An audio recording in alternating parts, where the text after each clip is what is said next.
Alright, okay, so it's working but not working. That's fine with me. That is fine with me. Where's my headset? There it is.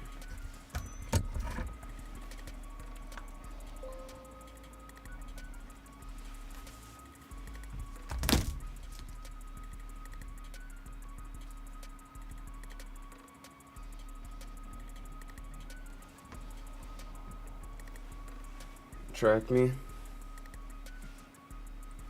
Yeah. What's up, everybody?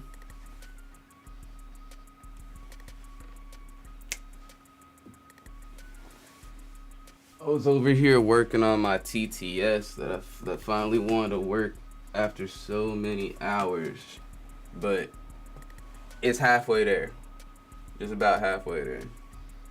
So, on that note, we gonna chalk it up to a success. Experiment success.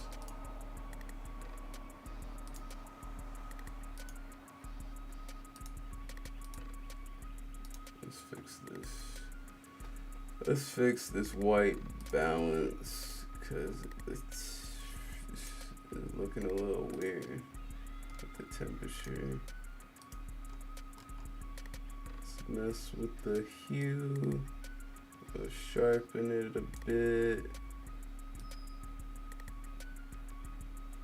Turn the contrast down a bit, a lot. Turn the saturation up. Turn the hue. Ooh.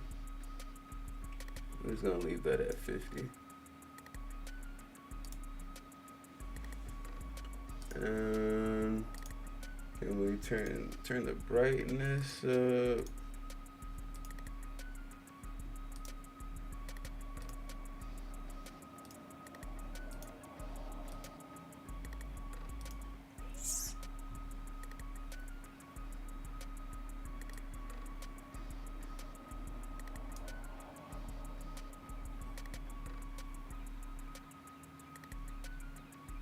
Okay, yeah, that look better.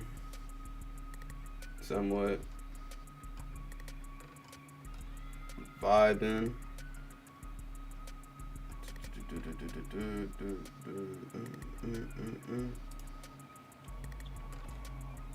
We actually go to the actual video and tweak those settings a little bit. Oh, OBS isn't allowing me to do so. Great. Let's do it the old-fashioned way.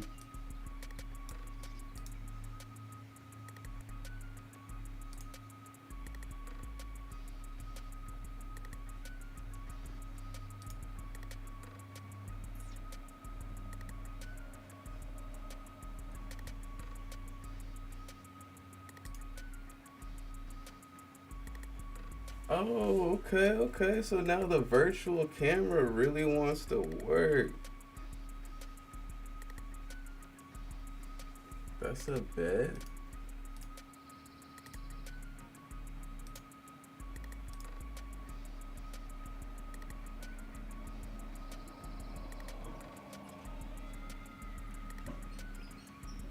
Oh, so that's the real image.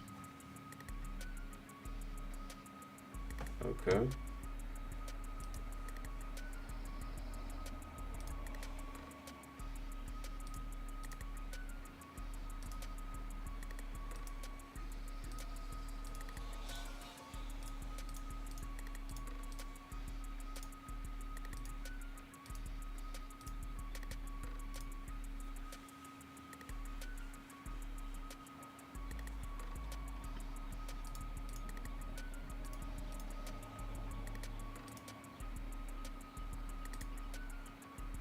Yeah, let's go like that.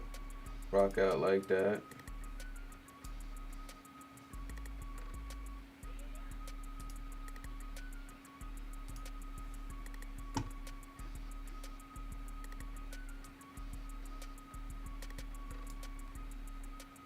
Bring the quality down a little bit. Go back to the image.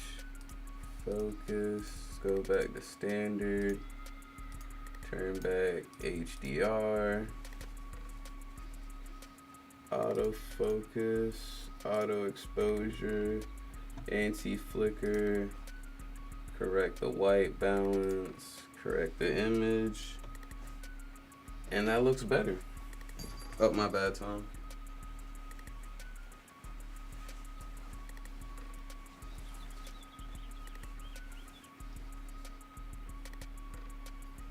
I probably should just put my Sony camera back up. There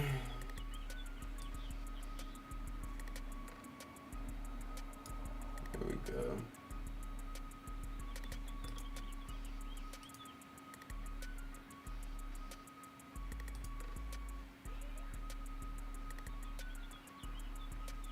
Oh, this thing saying we overloading just a slight bit.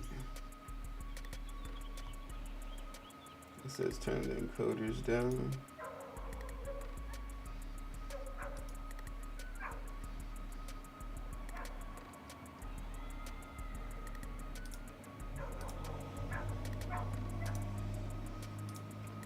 Okay, that should work.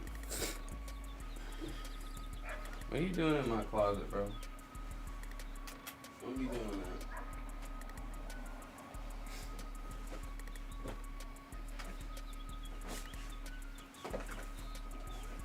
Ooh. Slide, slide, slide, slide, slide.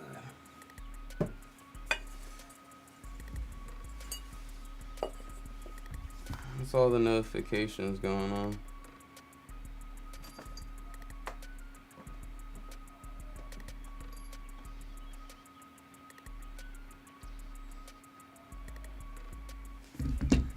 Oh, so I can't put this right there? Thanks, bro.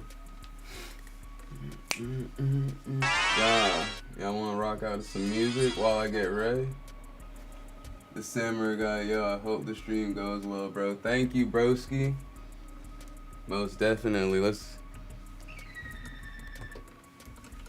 put it. Thank you. Oh, this is your first time even speaking? Hell yeah. Yeah.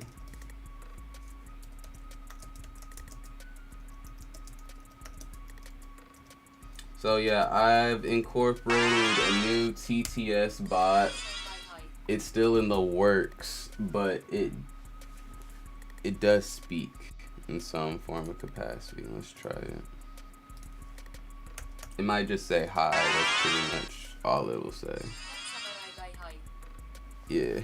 Hello, I'm from Grand Stream. I'm his mod. Oh yeah, I'm aware. I'm definitely aware. I appreciate you coming out here, bro. I highly appreciate it. If you're his mod, get him to use StreamerBot. Get him to upgrade with free stuff that doesn't require being paid, doesn't require buying anything or getting anything. Dude, you got some sick braids. Appreciate it. Bruh, nah. Like all this stuff that I'm doing on my computers is free. It's literally free, bruh. Nah. Whatever. It's whatever though. Whatever. I appreciate the compliment. I do need to get my braids redone. These are like I feels. Hey, I'm trying to too, bro. I'm over here stream sniping the majority of the streamers out here. It's consistency, yeah. Like I'm out here giving people my brother's book because my brother's a big YouTuber and everything. Like let me just like put his YouTube up. But yeah, y'all. Let's like look. I'm over here in Atlanta, and I'm over here linking up with whoever and whatever I can, and yeah, that's what I'm saying. It's hard for me to grind the shorts and the clips, and it's like I put in a lot of work into getting things right. Like it's hard work. It's literally just the consistency of just doing things, bro. And that's what I'm saying. It's perfect. And you're getting like you don't even know. I actually pay my friends to pull up over here and just stay at my brother's crib. Like I'm not even capping. I be having homies and I'm like, yo, I'm just trying to put y'all on. That's what I'm saying. I be trying to get the streamer crews to grow. Dang, I just got an order.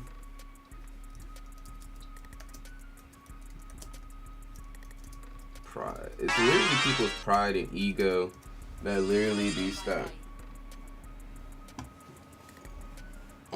Dang, I wish I have not set up the stream to where I could take my phone and leave my network and still be streaming to y'all. I'm still fixing that. But this is right up the road and everything.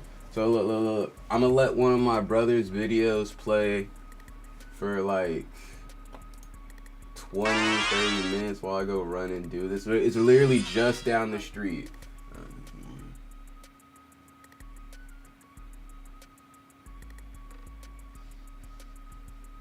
You right. You so right.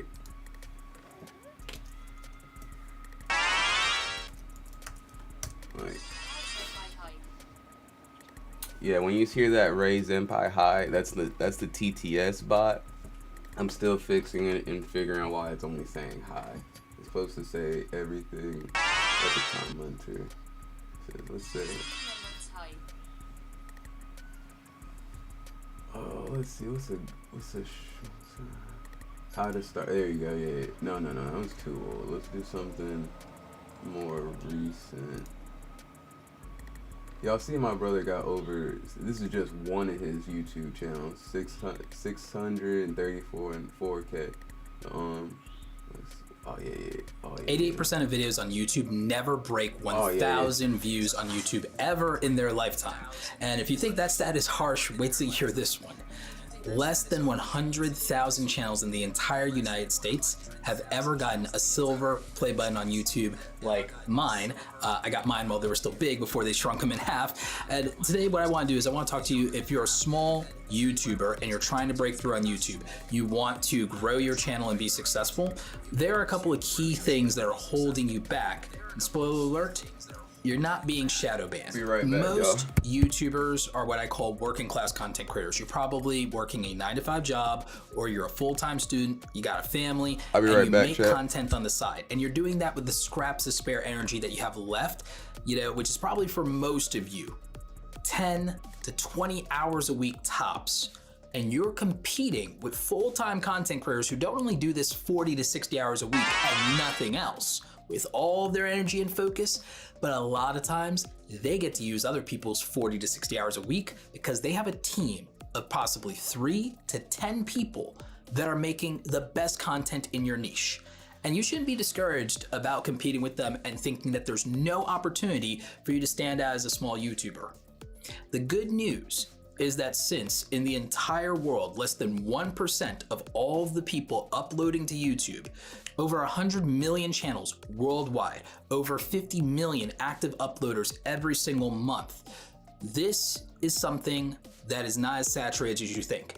Only 3 million channels, according to the CEO of YouTube, out of all the 100 million channels in the world, are in the YouTube Partner Program. They haven't even gotten the 4,000 hours of watch time and the 1,000 subscribers to be monetized on YouTube. That is the first level of success that you get to taste as a small YouTuber, as a smaller content creator. There's plenty of room at the top for small YouTubers that bring big creator energy. And if you can manage to do that, you can start breaking through that 1,000 view ceiling. You can shatter that glass ceiling and start to get traction as a creator. But you're going to have to change your entire mindset about how you think YouTube works. First of all, there is no niche in YouTube that is as saturated as you're imagining it is, because you don't need to compete with the thousands of channels in that niche. You actually only need to compete with the 10 biggest YouTubers in your niche. Ideally, in my view, you worry about analyzing the top 5 biggest creators in your niche and figure out how to become number 6. And this is part of what I mean with big creator energy. You need to change your standards and stop identifying as a small YouTuber and start thinking about how you're gonna become a destination channel in your niche. Bring something that the community desperately wants and figure out how you're going to be a value first creator that puts the audience's desire to watch a video above your own ego about what you want to make and what you want to express. That doesn't mean you can't be authentic. That doesn't mean you can't share your point of view. I'm going to take you behind the scenes on how we work on influencer campaigns with top brands all over the world. Come on. You want to know exactly what you're looking for coming into a campaign, whether that be awareness, conversion, or even just some beautiful content. Make sure you're tapping into creators that align with your brand's values to make content that reaches your goals, and look for a partner that blends excellent customer service with top-notch technology to make data-driven decisions. Here at Popular Pays, we do exactly that. Check us out here at popularpays.com.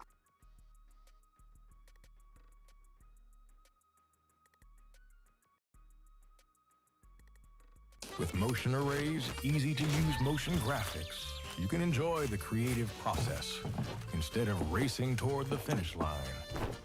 Because as a video creator, it's all about the journey. Just drag and drop premium video elements right into your timeline and edit your videos faster than ever. So start your journey with Motion Array and take your videos from good to the best.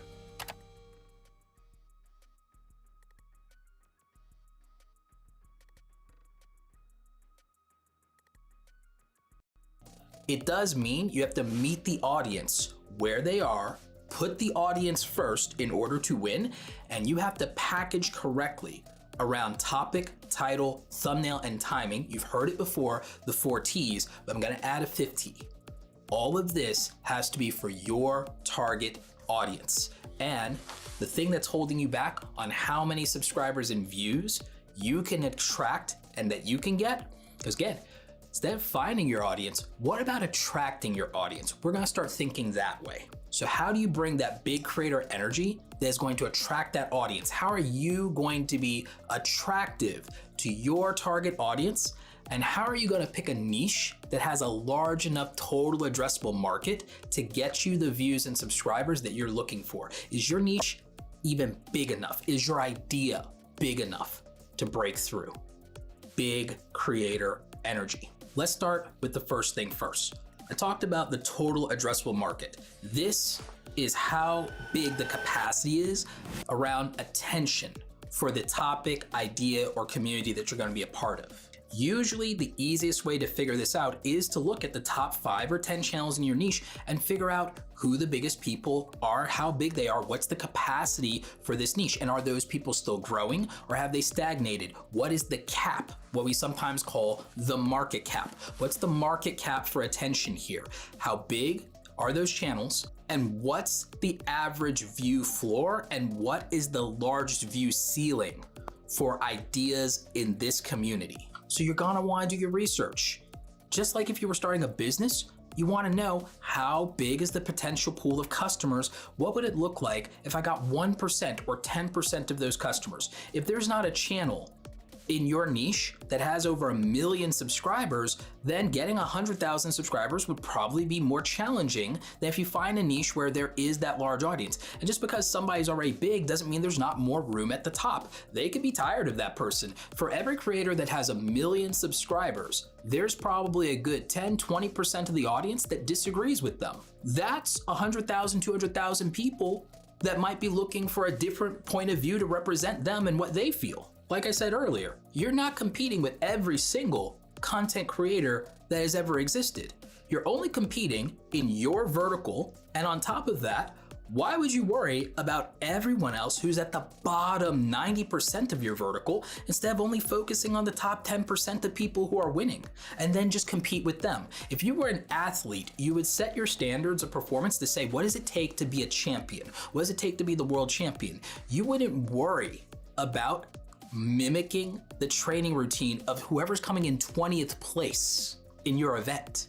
You would only look at the people that have constantly been winning and who set the bar. And so when we execute on this, when we take action on this, this is choosing our target market carefully, choosing our audience, deciding who it is that we want to attract. This is called market fit. So I'm gonna give you a practical way to approach this. You've probably heard me talk about this before, but if you're new and you've never watched me, my name is Roberto Blake. I'm a content creator. I've been doing this for over 10 years. I have edited all 1,700 of my videos on this channel, and like a madman, I don't recommend it. And I've helped a lot of creators grow to over 100,000 and even a couple of creators to 1 million directly with one-on-one coaching. And I've reviewed over 5,000 channels publicly on YouTube before. And what I will tell you, we found is a common pattern is by focusing on the packaging of the videos, topic, title, thumbnail, and timing, that gives you the opportunity to break through.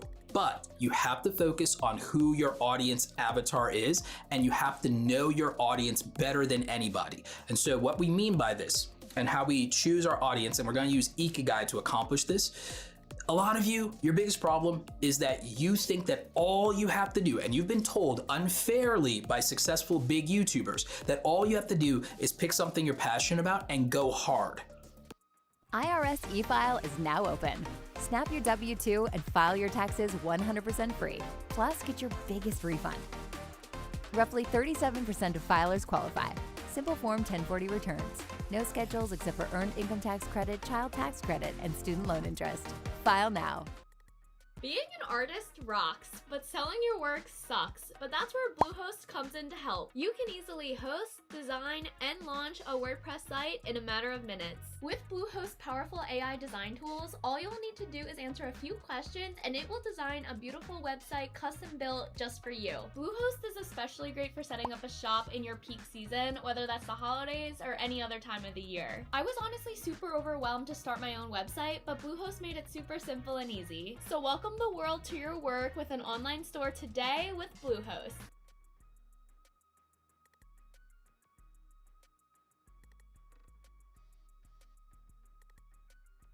Wrong. You can easily pick something you're passionate about and suck at it. And then you're not gonna be successful. You're not gonna grow. You actually have to be good at something that you're passionate about in order to create value for the viewer. And there's a lot of ways to be good at something. I'm not saying you have to be an expert, an authority, a guru. There are ways that you can be a guide, but be very good at sharing experience and sharing your learning along the way or your personal journey. But you would have to be very good at being a communicator or being a host or being somebody that the audience can relate to. That is a skill issue, as the kids would say. All right, so there is a skill component, and Ikigai is basically the intersectionality of here are things I'm passionate about, here are things I'm good at, here is who gets value from that, here is the community that I serve, and then finally, here is how I profit from that. Here's how I monetize that so that I don't get frustrated, so I feel rewarded and validated for what I'm doing. Because yes, in order to succeed here, you do need passion. You need to be able to stay engaged with this, not get bored, not give up, and be able to consistently improve at it, get 1% better every day. In this case, get 1% better every upload. However, you have to bring some skill already to the table here. You can't just wish you were good at these things. You have to genuinely be able to have a skill gap between you and the audience to be able to create some value for them. And I'm gonna bring you an example of smaller creators who have broken through using this. So this is gonna help you identify who you should be trying to attract as your audience, because you'll have qualities that make you attractive to them. A creator that I've coached is somebody like Juicy J, for example. He is a world champion in Clash Royale. So he's clearly passionate about the game. Clash Royale and Supercell games have a massive community, so there's a good total addressable market. He shares a passion with that community, and he actually is good at it because he's a world champion. So there's a reason to watch him. And then he monetizes that properly, not just through AdSense on YouTube, but also with a community and with sponsorships. And so he's diversified enough there. He also has a creator code with the game. So you can think of that kind of like an affiliate link where he earns money if people do in-game transactions. So he's diversified and has enough different revenue streams. He handles this very well, and he's a very savvy creator. He was savvy before I ever worked with him, and he's absolutely crushing it. And that's just one example. And that's in one of the most saturated niches in YouTube, gaming.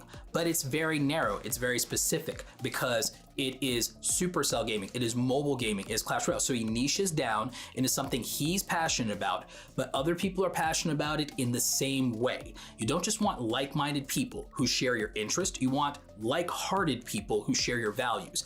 This is who your community is. When I say niche down, you're not niching down to a category, you're niching down to a community of these like-minded, like-hearted people who share your interest and values and enthusiasm for something. So now you have a reason to show up for them. You are excited about the people. It is more important to be excited about the people that you are building community with and the audience that you're attracting than to be passionate about the content and subject matter itself. You need to enjoy that process of making that content enough, but the real driver will be if you are in love with your community. So I would tell you to niche down to a community of people that makes you excited and that you're happy to spend time with so you won't feel trapped. A niche is not a prison.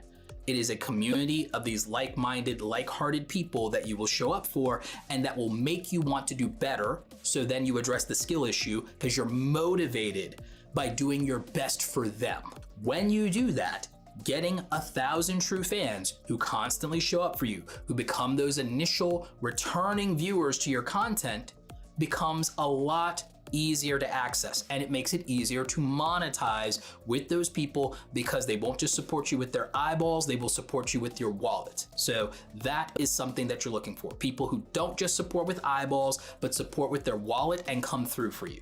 And you will grow and you will expand that audience. And this is how you break through and get over that hump of 10,000 subscribers initially in YouTube, something 90% of content creators fail to do. And they fail to do it because they won't put the audience first. Expression is all that matters to them instead of delivering for people they ask for attention for. So they haven't figured out that they need to be attractive to the people that they're trying to attract. That's how you grow an audience. And so the way you show up matters. Big creator energy. Don't show up with the standards and excuses that you would make because you're just getting started or you don't have the audience yet, so why try your heart out? No, we're going to go ahead and do the work to establish ourselves as early as possible as somebody worth watching so that every single time a stranger who's never seen us looks at our content and says, you deserve more views, you deserve more subscribers, and furthermore, I'm gonna make sure that you get them. I'm gonna share this video right now. I'm gonna subscribe right now. You know what? I'm gonna put notifications on for you. That's what you're looking for, and you have to deliver a quality experience in your content to do that. Roberto, it sounds like you're putting a lot on me as a small YouTuber, as a small creator. You're asking me to do perfection, and I'm already anxious about uploading my videos. It's not perfection, it's progress. We're going to get there. Most people don't get there overnight, but also most people start this with no guidance whatsoever. And most people don't watch content, especially from educators like me, on how to grow a successful channel. Unfortunately, what they want to hear, and I get it, they want to hear from big creators who have like 10 million subscribers. What they're forgetting is a lot of those people don't remember what it was like to be a working class creator. And a lot of those people never actually had to be a working class creator very long. They didn't have to wait that long. A lot of them, they were in a position where they were a kid or where they came from some money already. So it was okay for them to drop out of school or try their heart out for 1 or 2 years because failure meant going back to mommy and daddy in the suburbs and probably working for mommy and daddy's friends. If that's not your situation, then the reality is you're going to have to probably grind a bit. You're gonna have a little bit of a struggle session as a creator. You're gonna be on the struggle bus for a little while, and that's okay. You're gonna have to grow incrementally. Most content creators who tell you quality over quantity, even from the beginning, they're missing a couple of cues here, and a lot of them are not in touch with what it's like to just not have those resources, have that opportunity, not have the time and energy to go all in on this like that. A lot of you, the only way you're gonna produce quality content is by trying and failing and learning some lessons and getting 1% better every day with every upload. However, you can actually accelerate a lot of this by being intentional and with this idea of big creator energy. And what you're gonna do to accomplish that, it's not about you getting it right the first time or being perfect. It's about the fact that we're gonna spend a little bit more prep time. We're gonna give our stuff a little bit more time to cook. And so we're gonna make sure that our presentation is on point.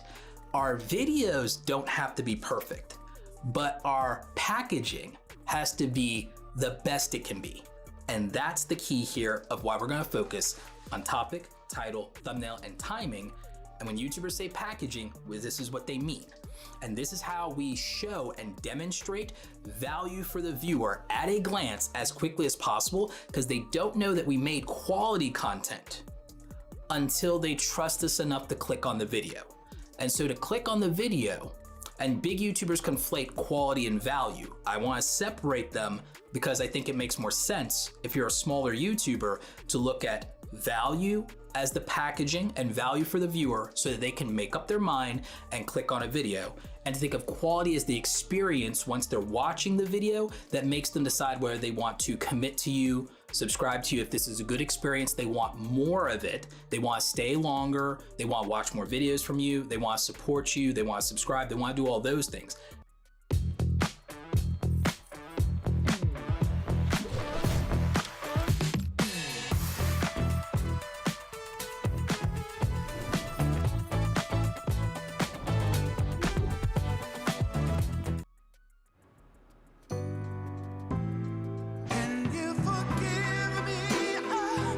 Use the #1 trusted bag to help keep the food you love fresher, longer. For the love of food, Ziploc. SC Johnson. Only if there's quality, only if there's a good experience worth repeating. And then consistency isn't just video uploads and frequency. It's bringing that same energy every time, keeping that tone, creating that experience that they wanted over and over and over again so that they become addicted to what you got them attracted to. Does that make a little bit more sense when I say it? So we have to package for attraction and attention. And I have a system for this. I have several systems for this. So let's start with your titles and try and get through this. We'll speed run through this. We'll start with your titles, and I'm gonna just introduce you very quickly to the clicks method. So the clicks method is something we teach in Awesome Creator Academy. It really focuses on 5 key things. Concise language. So we want a title that is easy to read, simple, and reliable. Ideally less than 70 characters so it doesn't get cut off anywhere in YouTube. Probably under 60 is the best. We want to leverage psychology. So we want to really make sure that we are hitting some key things with that. For example, curiosity, could be conflict, conspiracy, confusion, and could be controversy. That's kind of low-hanging fruit, but I call that the 5 C's of clickbait. So you might want to write that one down. You want to identify with the viewer. In this case, I'm trying to make sure this video identifies with a small YouTuber. That's why it's literally also in the title. And yes, with information education videos, you can break the rule on being concise sometimes. You want to make sure that you're compelling emotion. Sometimes you want to match or mirror the feelings of the audience. You want to do keyword research. This isn't quite the same thing as SEO or making search-friendly videos. What you really want to do with the keyword research is think about what words resonate the most and are relevant to your audience, especially if you're trying to make something that's a little bit more timely. And then ideally in the video, you would have something that demonstrates status or social proof even in the title itself. A lot of times this can be an authoritative claim, like the statistic I use in this video and in other videos. I find that those are some of my videos that actually break 100,000 views in YouTube, which less than 2% of all videos on the platform have ever done.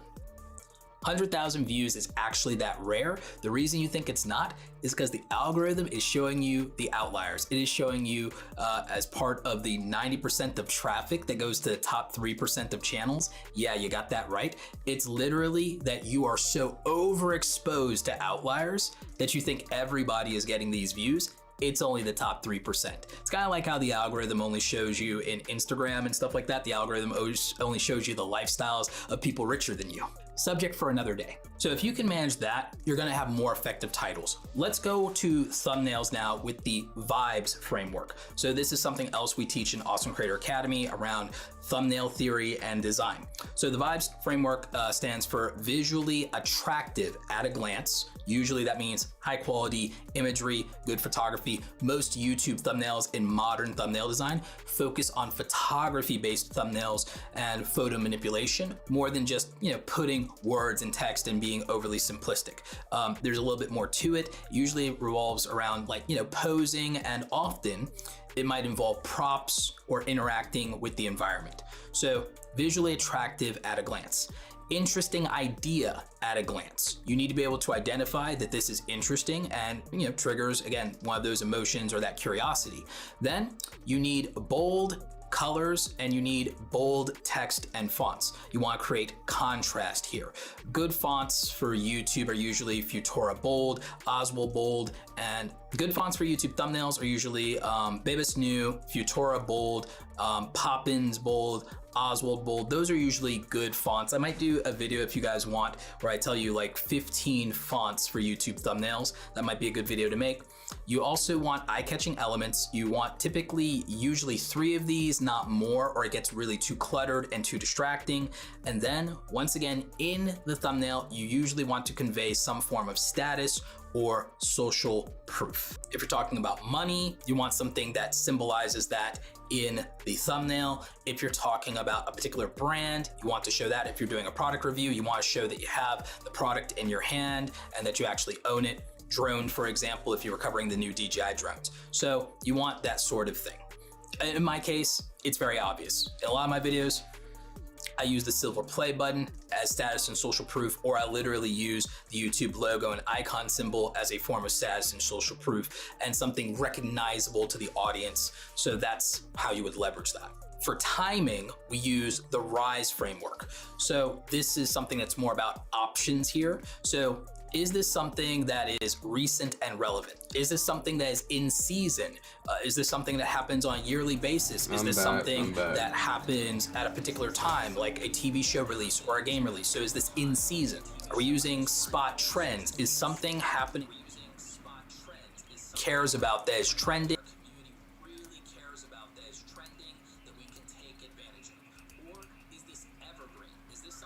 Use almost indefinitely.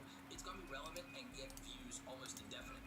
This is a lot of my tutorial videos. Primary example would be my green screen tutorial. That video only got about 1,300 views the first day I uploaded. That video is almost to 250,000 views now, and it just keeps getting more and more views. It has been churning views for well over a year, and it's going to keep growing the channel and keep making me money. So that's why, again, there are videos of mine that struggle to get 10,000 views on this channel, and there are videos of mine that get 100,000 views. The difference is not quality. The difference is how big the total addressable market is, and it's also how relevant it is to a specific group of people. It's down to packaging. It's not down to the quality of the content or the quality of the information. It's how big the market is and how many people are attracted to that idea at that time or interested or get value from that idea at that time. Choose this wisely. Okay, Roberto, so that covers topics with the clicks method. We've got timing with the RISE method, and then we've focused on the Vibes framework for thumbnails. But what about picking my topic in the first place? So if you're someone who struggles with your topics, let's focus for a minute on that audience avatar that we're trying to attract. Let's think about them for a minute. These Gain Super Flings are huge and make my laundry smell amazing. Wow. Try Gain Super Flings. Find top date spots near me and text them to Brad. How do we create value for our ideal viewer? We have to know them and understand them and what it is that they perceive as valuable and worth their time and their attention. How do we know what this looks like? Well, we look to the community and we can look at what's already performing. We need to identify that. Now, I do have a framework you can use for this that is ironically called Focus. So we're gonna focus on our audience avatar in order to find the topics appropriate to our content. And so what we're gonna do is we're going to try to identify, by the way, we're going to try to build instead of just individual video ideas, we're gonna try to build what I usually call content pillars. So this is something that I teach. And then from there, we're gonna try to identify specific videos that I call gateway videos that are for people who have no idea who you are. So these are a way that a random person who doesn't know who you are, but is part of the same community that you're trying to attract, would value this video. And so this is what's sometimes called a capstone video or a cornerstone video. So we're gonna start with how do we find topics that qualify to help us with our content pillars. So the focus framework stands for the following. It fits the audience avatar that we talked about. You want to try to identify outlier videos that are overperforming and that the community is very attracted to. You want to make sure that you're adapting for context. You want to not just hit a topic, but you want to hit it in exactly the right way. Remember what I said, it's not enough for people to be interested in this. We want to attract people who feel the same way that we do. You're going to try to have uniqueness in this, so it's okay to pick the same topics as someone, to even address the same things as them, but you need to do it in a unique way that makes it a unique experience for your audience that only you can deliver on. And then it needs to be specific. It needs to be something that, for the most part, is something that only this audience values and cares about. That way you're laser targeted. I know people like the idea of broad audience appeal and trying to attract as many people as they can, but there's a lot that goes wrong with that. And you really don't necessarily want to attract anyone and everyone. We really do only specifically want to attract those people who share our interests, share our values, and are passionate about the same things, but in the same way. That is our ideal audience avatar. So we want to only attract people we want to keep around. At least that's the concept we're going with. Now, when it comes to identifying and finding these outliers, you can do this the good old-fashioned way, like I did for many, many years. Or there is a tool that you can use. I'm going to link to my affiliate link for it. It is called oneof10.com. I have an affiliate link that gets you 50% off if you use code Roberto at checkout, or you can get a free trial, try it before you buy it, with code AWESOME at checkout. So we use one of 10, and we can use things like the niche finder. We can actually use the thumbnail research tool. We can also try to find similar topics. We can use the tools in one of 10 to help us when it comes to identifying these outliers, videos that are overperforming. Ideally, I like to look for videos that got a high threshold of views in the last 90 days. And I try to look for those views to come from channels that aren't already massively established, but are overperforming for their size. For many of you, yes, you should research the top 5 channels in your niche, like I said, but you should also now pick 5 channels that are growing.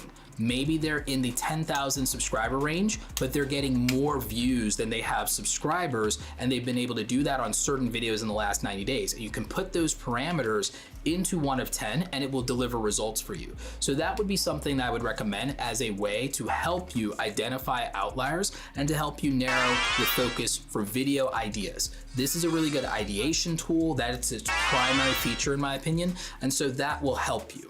Beyond that, it also will help you with the standards, because you can sit there and collect, here's the thumbnails that resonated with my audience avatar and what they responded to, what they were willing to click on, what they were willing to give attention to.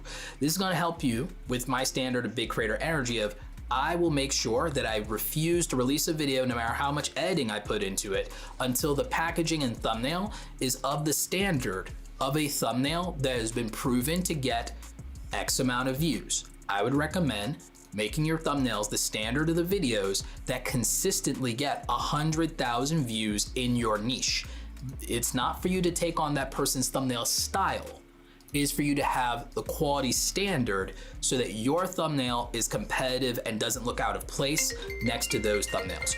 You don't want to be the person that is underdressed in the room, because then you stand out for the wrong reasons. Think of this as a content creator, dress for the job you want. In this case, dress for the views you want instead of for the views you have. If you keep thinking like a small YouTuber, you're going to stay a small YouTuber. If you bring big creator energy and you change your standards and say, would I accept this from myself if I already had 100,000 subscribers in terms of my packaging and the effort that I put in, or if I was paying somebody $150 to make me a thumbnail, would I accept this thumbnail for them and cash in that invoice? Would I pay them $150 for this thumbnail? If the answer is no, it's back to the drawing board, and it might even be back to, I need to refine my skills and ability. I need to level up a little bit. Again, skill issue.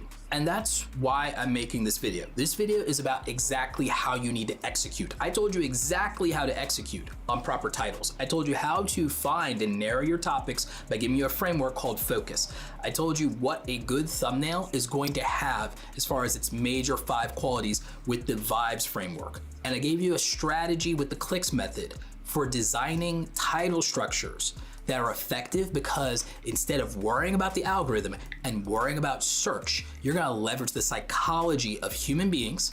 You're going to either mirror the emotions of the audience or trigger an emotion in them that compels the click. You want to compel emotion, and you can get the click by doing that. You want to leverage psychology.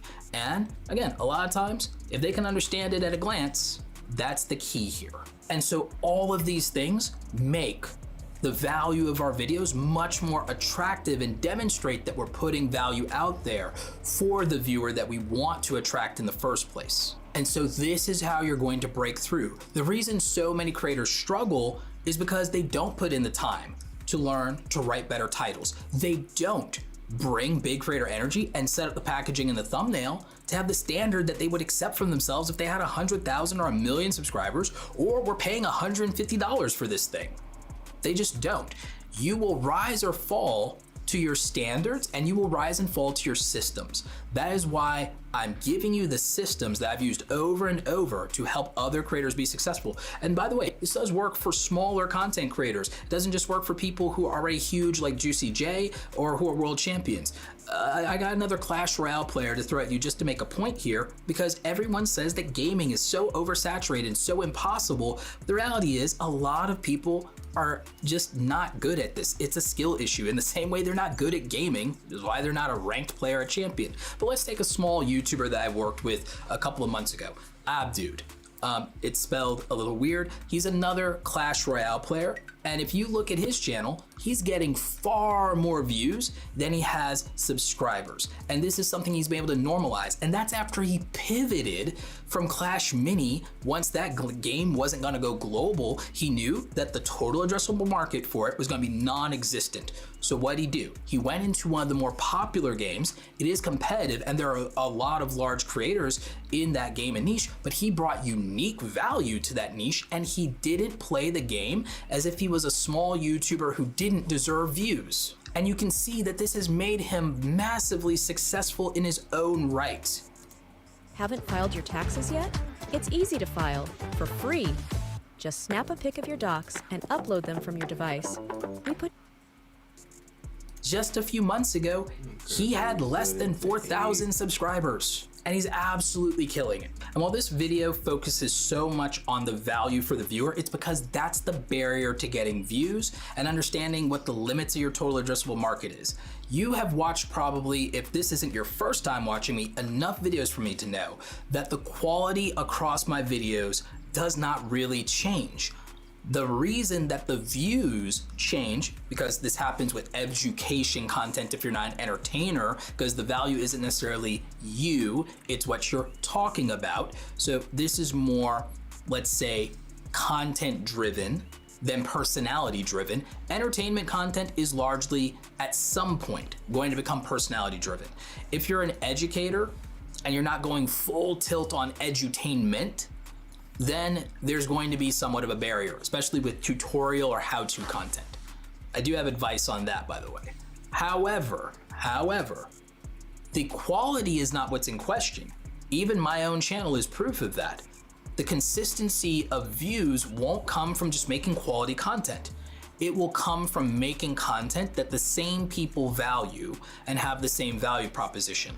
The problem with teaching content creators in that way, by the way, if I want consistent views, is that there are 8 arms of the octopus that have to be mastered to be a content creator full-time, because this is not one job. The 8 things that make you a full-time content creator could all be full-time jobs. Don't ever let someone tell you content creation isn't a real job, because it's actually 8 of them, which is why people burn out, exhausted, overwhelmed if they don't get a team soon enough.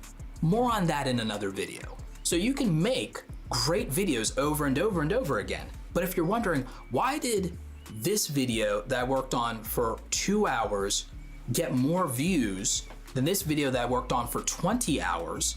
The answer for you, the creator, is that more people valued that thing than the other thing. And that's all it was. That's why we focus so much on packaging, because much like in the real world, as harsh as a lesson as it is you can be the nicest person in the world, you can be the smartest person in the world, you can be the sweetest person in the world. But if there isn't that initial attraction at a glance, 99% of the time, they won't give you a chance. So if you're not attractive at a glance, they won't give you or your content a chance. And as sad as that is, it's a truth that you should embrace, and you should do all the work necessary to make sure that you're not passed over. And that's why I want you to focus so much on this idea of bringing big creator energy right off the bat and having the confidence and standards of a much larger creator. Treat yourself like someone who already has a silver or gold play button, and it will arrive a lot sooner. This doesn't mean you let yourself be paralyzed by perfectionism. It means that as far as the packaging goes, you just have to put in much more effort and much more work than you were thinking, and don't expect your editing skills or your production value to carry you. That's an after the fact experience. That's what quality is. The after the fact experience. I can't see what a quality video looks like until I give it a chance and click on it, in the same way I can't get to know what a quality individual you are if you don't get my attention and I pass you over. Because not interesting enough, not attractive enough at a glance, not bold enough to get my attention, no status or social proof to use as leverage, not catching my eye. Those things are just human behavior and psychology, which is why you need to stop blaming the algorithm and realize that you're not doing the work necessary to attract the audience that you want. And if you change that mindset, you will change your fate as a creator, and you will stop being a struggle bus creator and finally get the attention that you deserve. Quality content deserves better packaging. So make sure you're dressing for the views you want instead of the views that you have. Don't be lazy on presentation. Hopefully you enjoyed this video. If you did, make sure you leave it a like. Check out the other videos on my YouTube channel, but also we have another set of free value for you. I know we got into some very deep topics and you might want more. We have a free course called Creator Foundations over at awesomecreatoracademy.com. We have a lot of other free and affordable resources, so make sure you're checking out the free course. I'm gonna link it in the description of this video. Stay awesome, and I will catch you next time. Take care.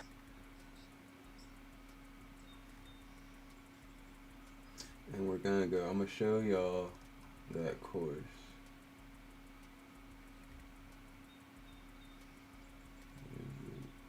Is this one? And get my free 12-week.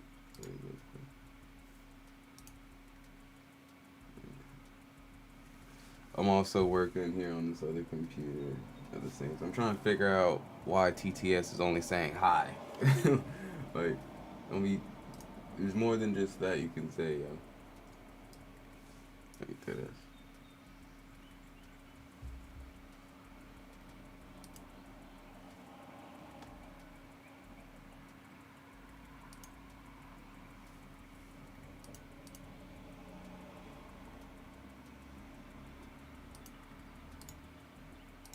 Now if my window clone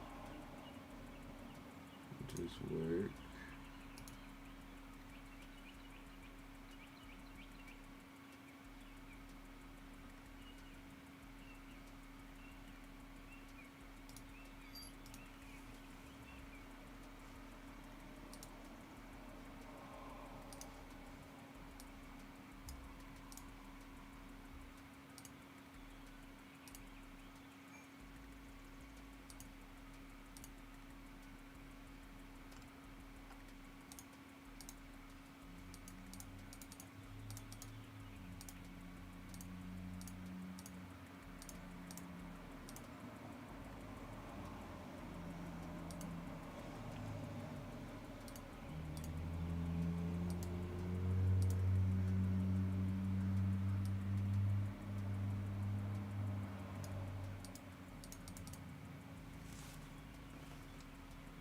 Damn, come on. Quit playing with me.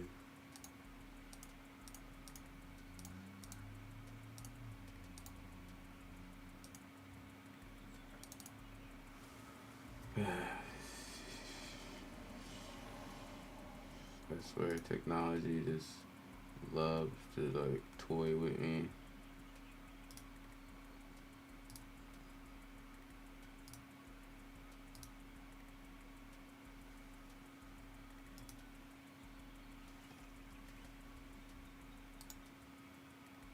Okay.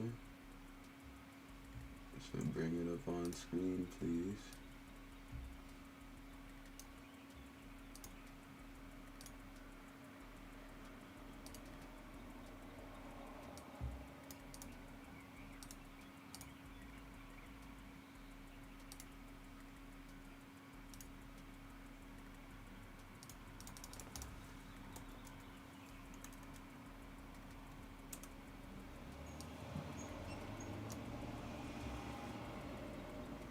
Alright, Windows.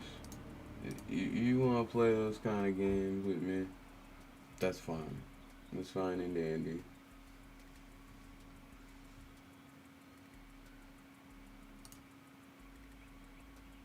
I do need to turn the bit rate off, and I do need to stop it from overloading. Okay. Absolutely. Free course. What you will learn, how to find your niche,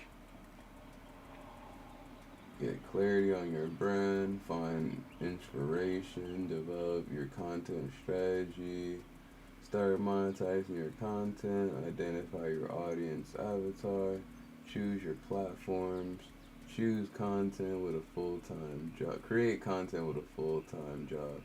Practices and filming and content by yourself. See, we about to forward these to a couple people. I have to do that real quick.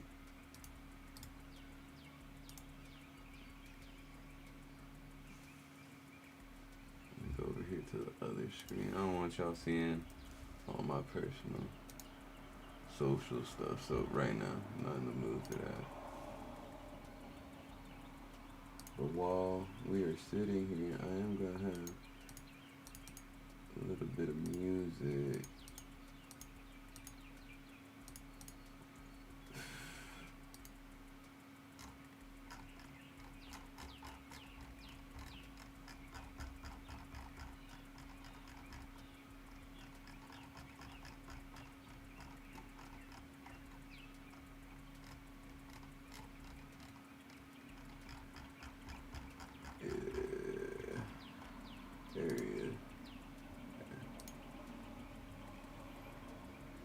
Play some of my brother's music while we do this real quick.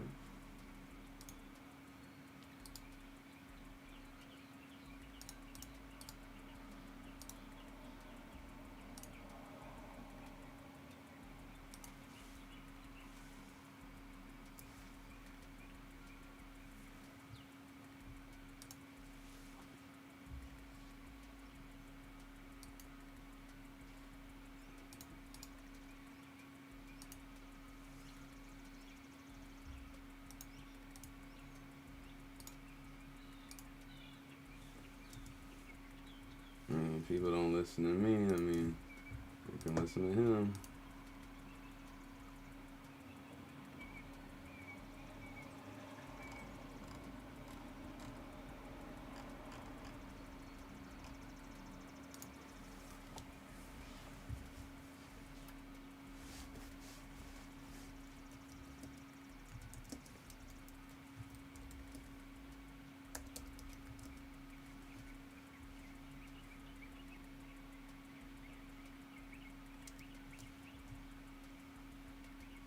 Wait, you removed my post. Why?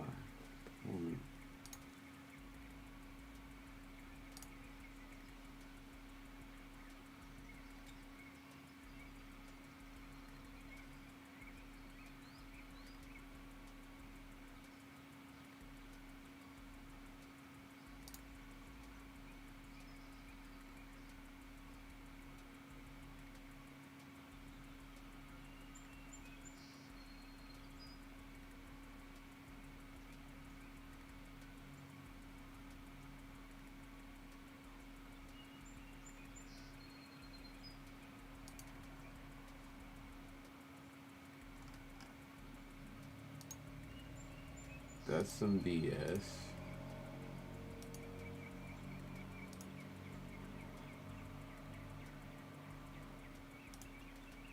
So you removed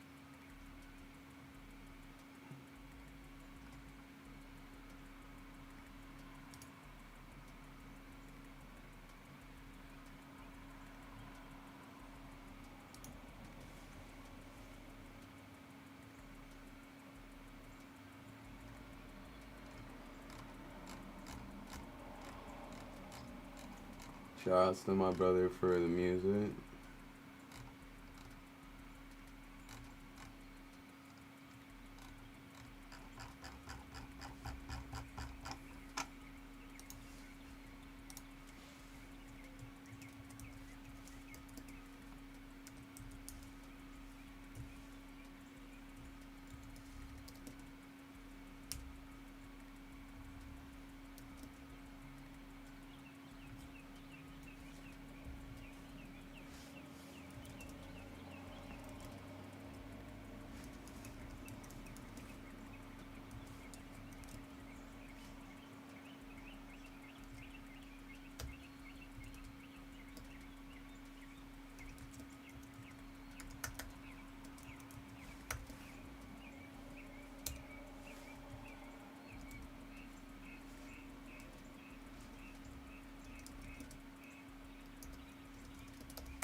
Blah, blah, blah, blah, blah.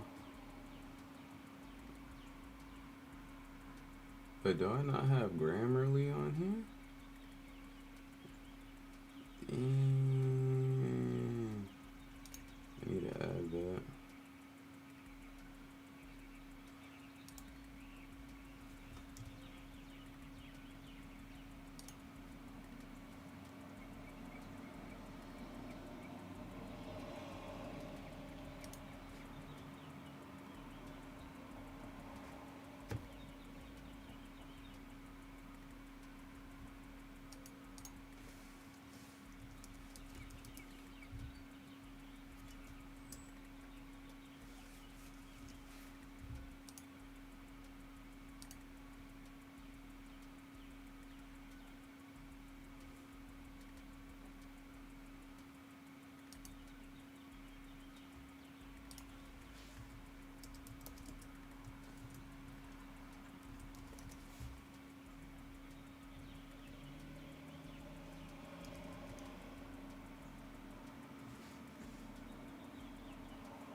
Yeah, what is Ant's name?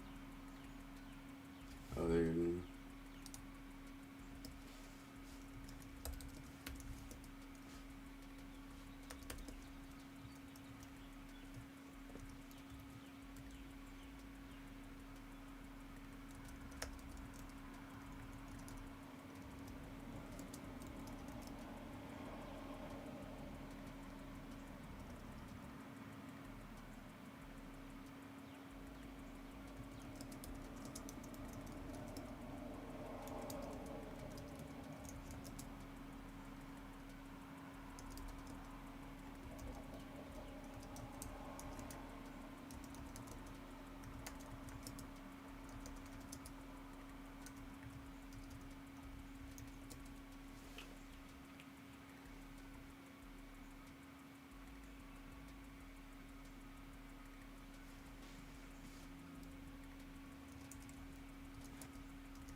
trying to tell people to have a deposit.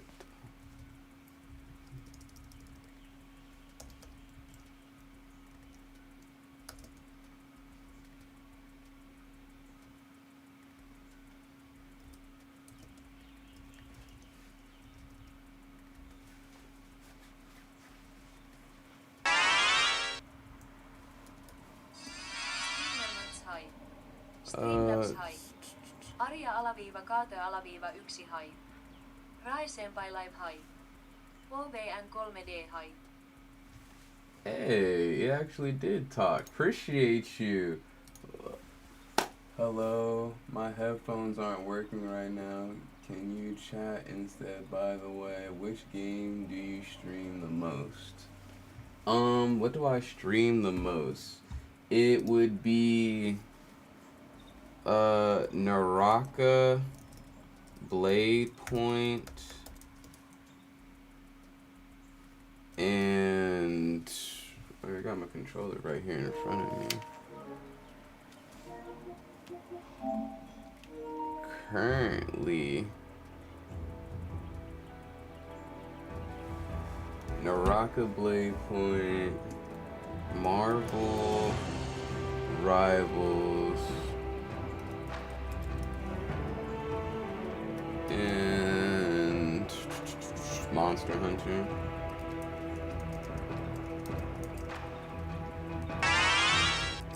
Wilds.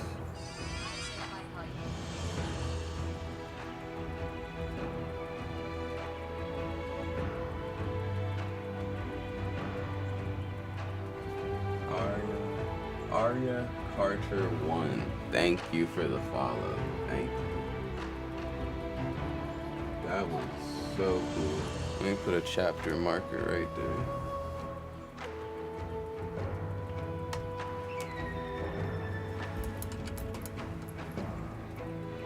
Thank you. So let's see, what else was I doing for that game? Also, I want y'all to vibe out and get a little bit of some spiritual balance in.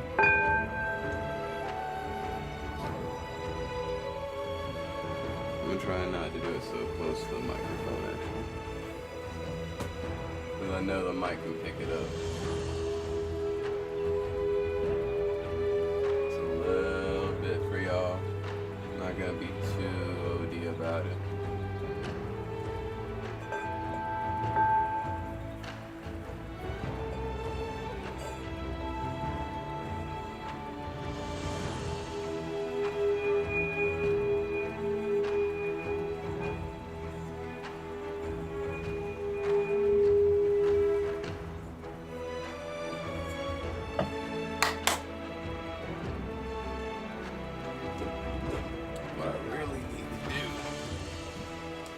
Put the camera back on the mount up there and be using it.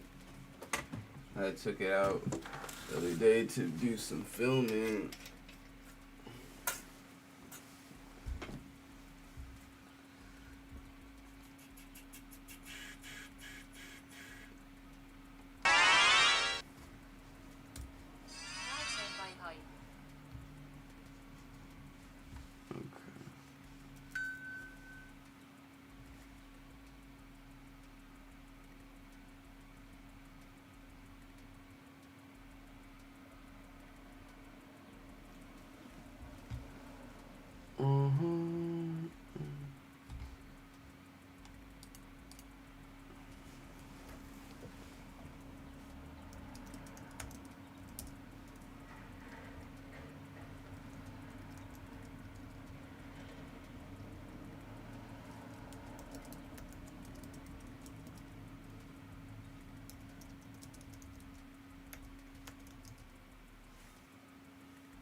Also, the music festival. Let's not forget the music festival that's going on in Atlanta by Young Nudie.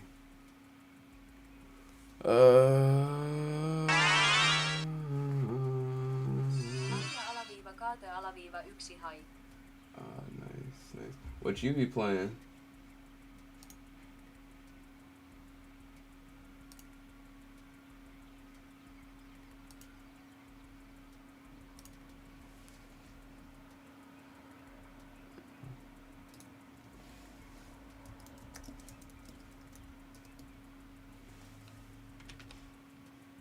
What do?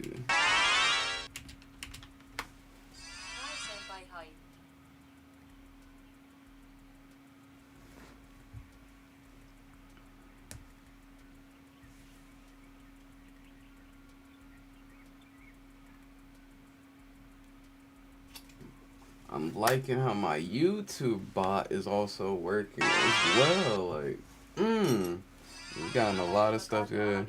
Do you stream daily? Yeah.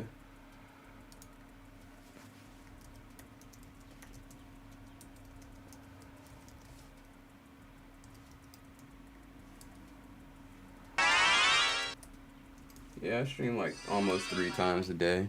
Like it's like I'm eating like 3 times a day. Yeah.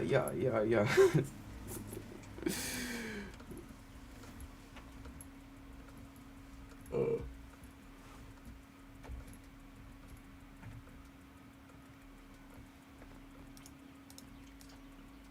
damn. Damn, that's not what I was trying to move. That's not what I'm trying. Here we go. Even though we're about to hide it. And get back here. Here we are. Here we go.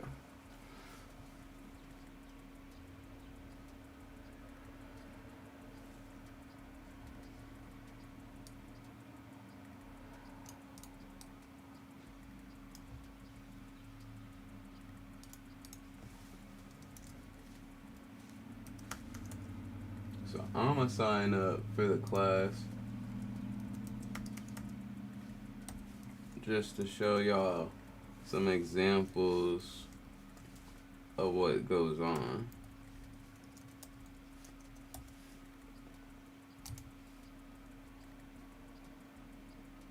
I'm not a robot.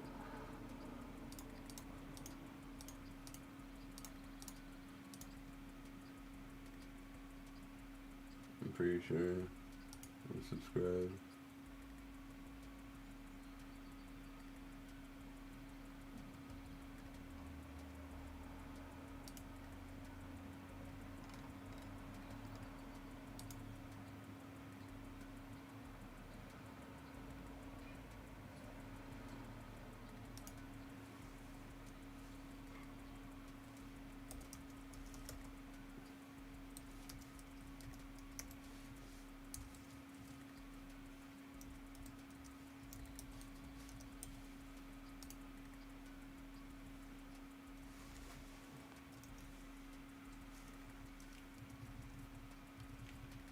Oh wait, I forgot. Did not secure. Put it right there. Yeah. Now I can type in a created password with no problem.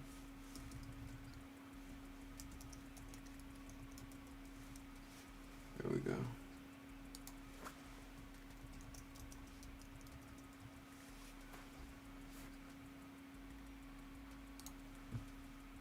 Why not? Email list.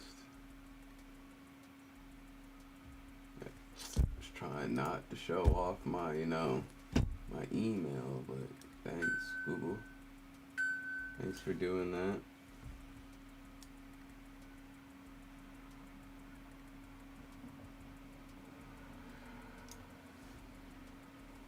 Oh, I can't put that there. I'll put it right here. Put it right there.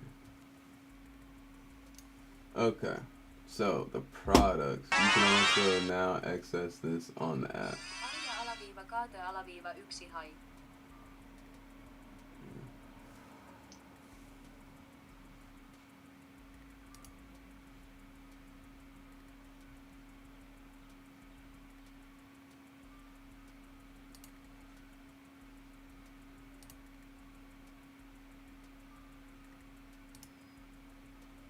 hella bots. What's with all the bots, yo?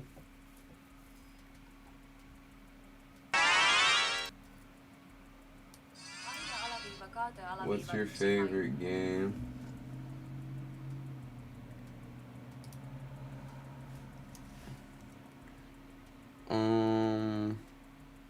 Favorite game. Favorite game in life, low key, is just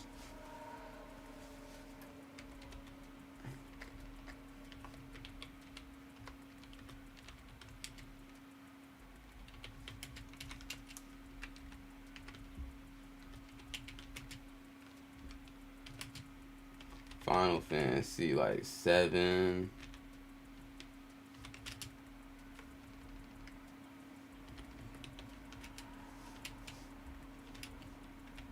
Kingdom Hearts.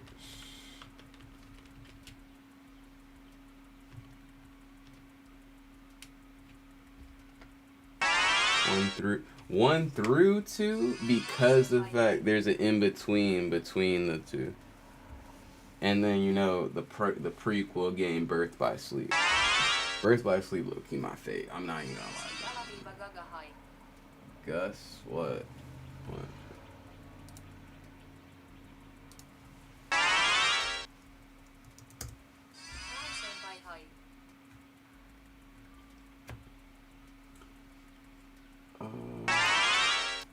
What is the title of this? So it was like April.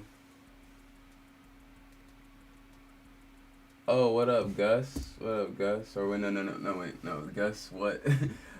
No, say Gaga. What up, Gaga? How you doing? Give a shout out. Well, wait.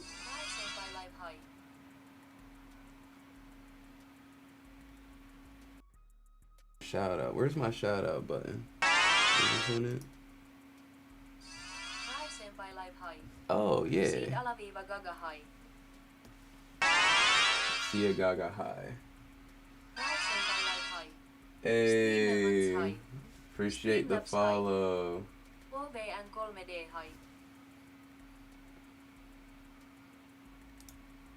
Thank you.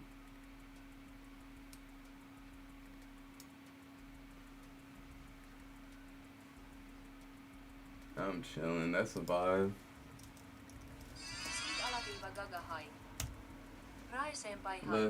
Let's go, Joy Boy. Hey, you already know.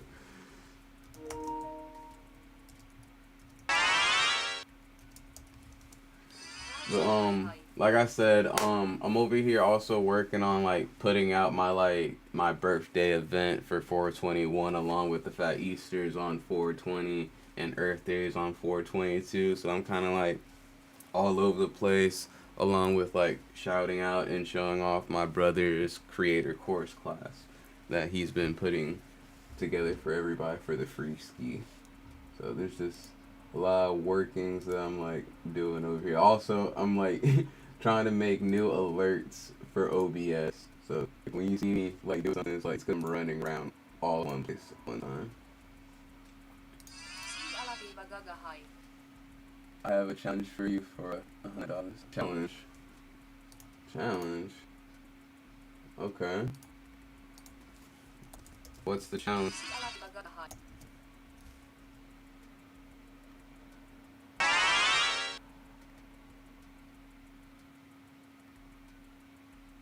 Said? Like seed or said? Like, but what's the challenge that you wanna have me go for?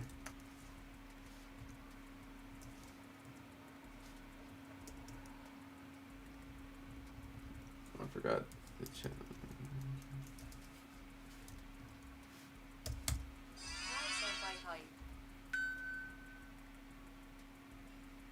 Also, I want to give a shout out to Carter. No cheating. I got you. What is it though?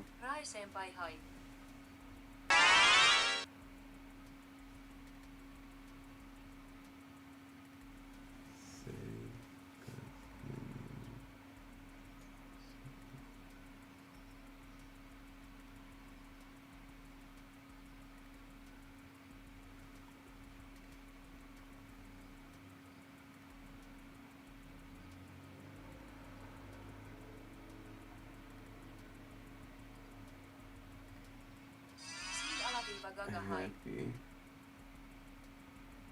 Happy. I'm confused.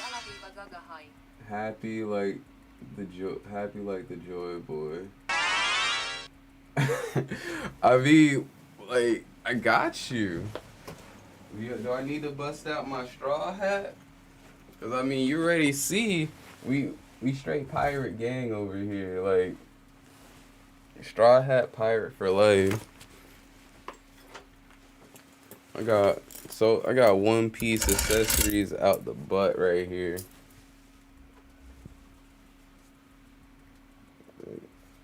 Position 2. Like, we got One Piece stuff. Like, but I'm from the Middle East. Hey, shout outs to you. Shout outs to the Middle East. Shout out to everything blissfully going on. Dubai. Hey, we got our fams from Dubai up in here. Shout outs.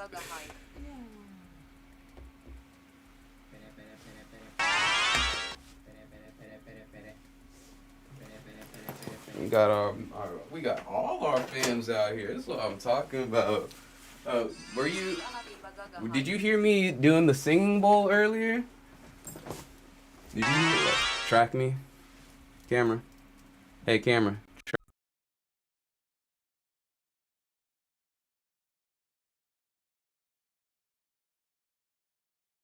Track me. There we go. Like, you probably wasn't here when I was doing this just a while ago. But most definitely.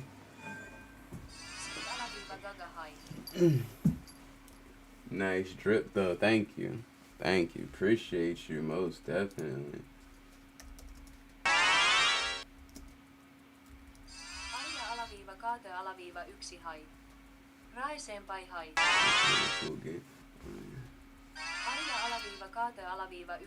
Have you tried Valorant? And honestly, I haven't tried Valorant. I watch a lot of people play Valorant.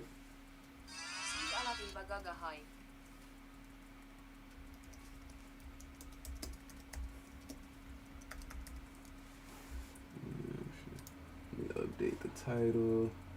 Go back to here. Nah, I just came.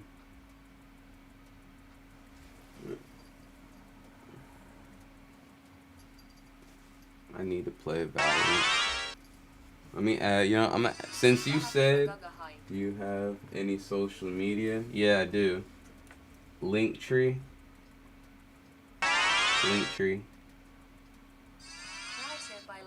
Instagram.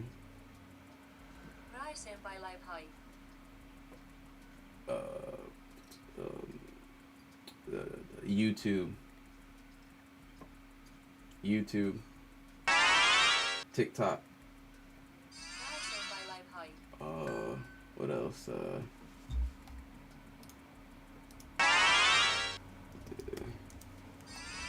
What else? What's another one do we have? What's the other commands? Twitter. DM.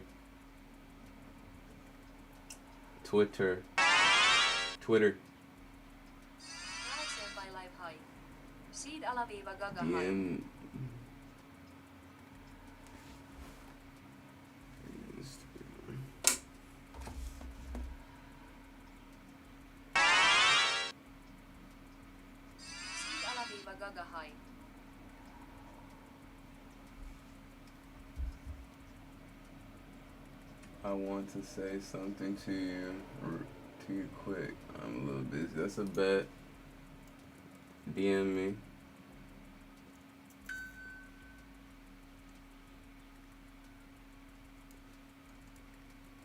Like, are you telling me to DM you or you DM me? Because you gotta post your Instagram for me to do so. But I do have my phone right here. So followed you on Instagram. Oh, is that you? Is that you who just followed me?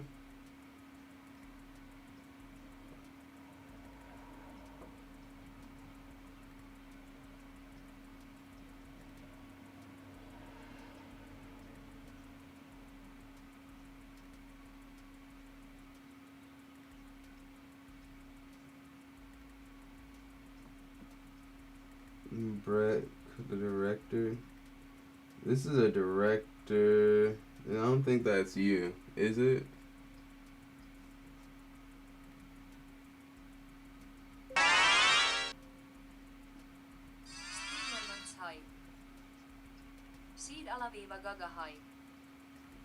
CP2K. Yeah, okay, so that was you. Okay.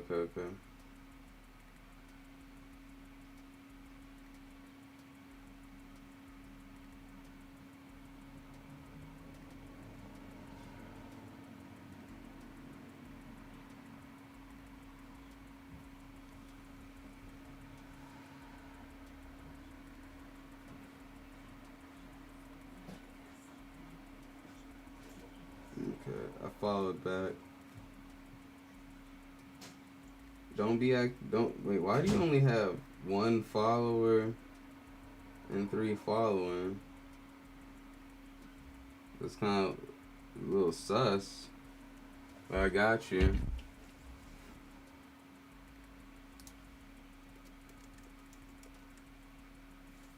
Yo, Paige a little sus, bro.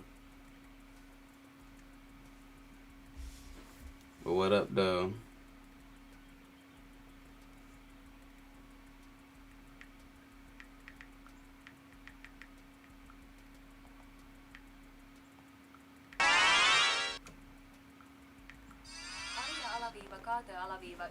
Oh, my bad, Carter. My bad, Carter. Did I? Yeah. We running. Voice message. Hold on. I'm gonna mute the mic real quick while I listen to this voice message.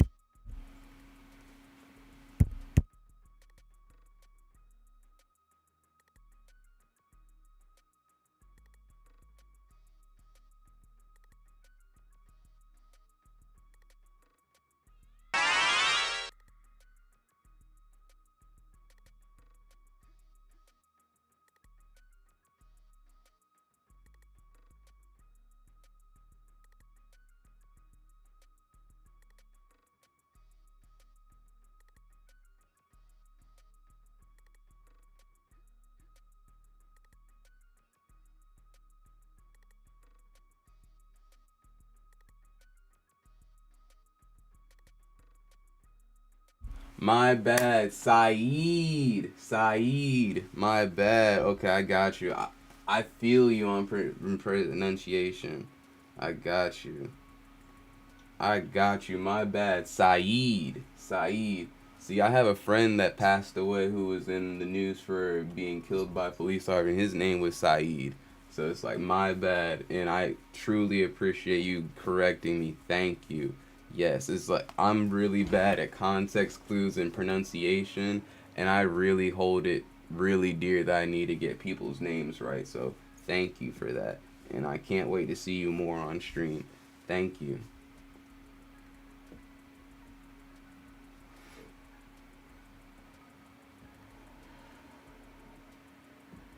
Just to make things clear, my name is Saeed. Saeed,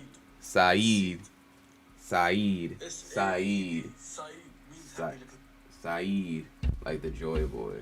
Saeed. I'm gonna remember it. Don't worry, man. I'm gonna get it. I'm gonna make sure to get it right. Let alone. Thank you. Joy Boy. Gear 5 Nick.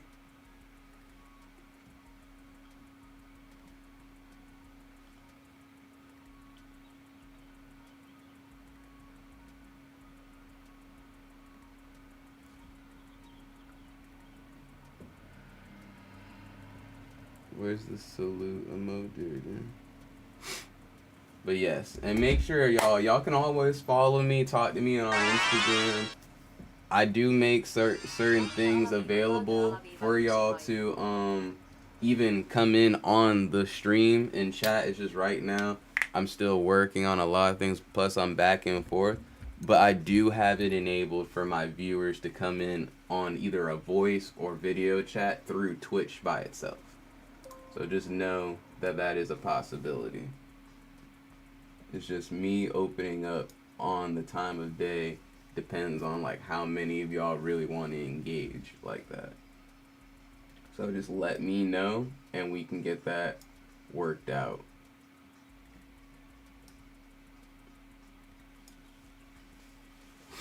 So back to what I was doing with my brother's free course.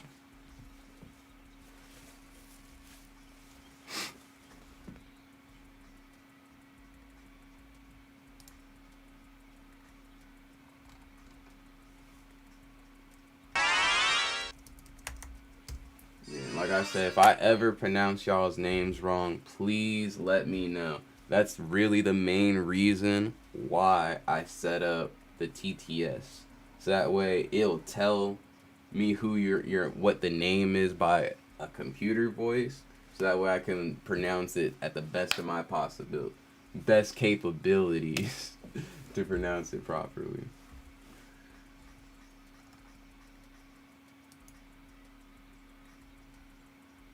And let me know if the music is a little too loud or if both the music are kind of like messing up each other.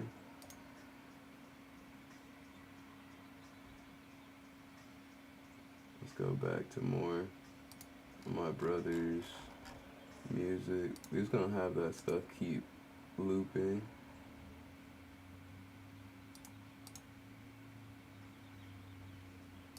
Okay. So let's actually view the products here. Also,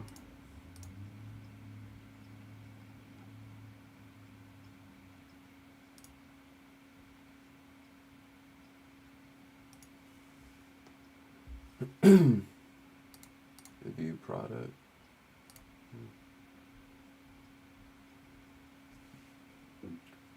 Okay. So there's 17 lessons that he has in here. And then he has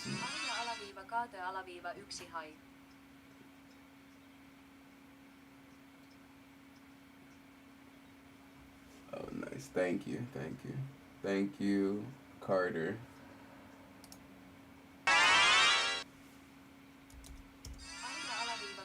By the way, can I ask you something? Yeah, go ahead.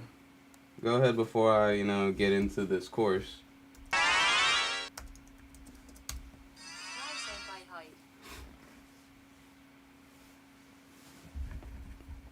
Now that I know it works properly, I should probably turn it off whenever I say something that doesn't say my name.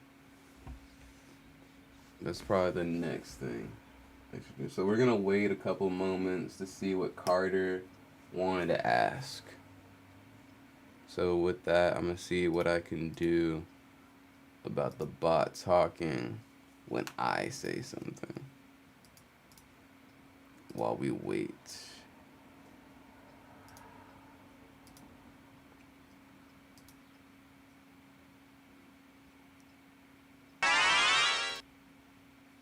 Should I turn it off or not? Actually, with gaming, I also do some artwork for streamers, so I can also make something cool for your channel at a reasonable price. Don't ban me, lol. I'm not gonna lie. I normally do be doing the banning aspect, because of like people coming to self-promote. Because I'm a graphic designer myself too. And like me and my friends are also working on an anime. So it's like, I don't want to be rude, and at the same time, I don't want to lose a follower. Because I mean, like, if you want to collab and be part of production, it's like you can. And it's like my friend and us, we also have a magazine cover that we put out monthly. So it's like, we do have graphic designers and designers on the team, along with fashion, graffiti. Like Poncho the Great is our one of our graffiti artists and one of our designers. Los Agos also is also a designer. He has a lot of us have a lot of shirts and websites put together with our own self-incorporated artwork. Like, I don't have I don't have any of my art stuff here with me because it's all down in the basement. Because the basement's the art studio. But yeah, but I'll definitely, you can show your work actually, on Discord.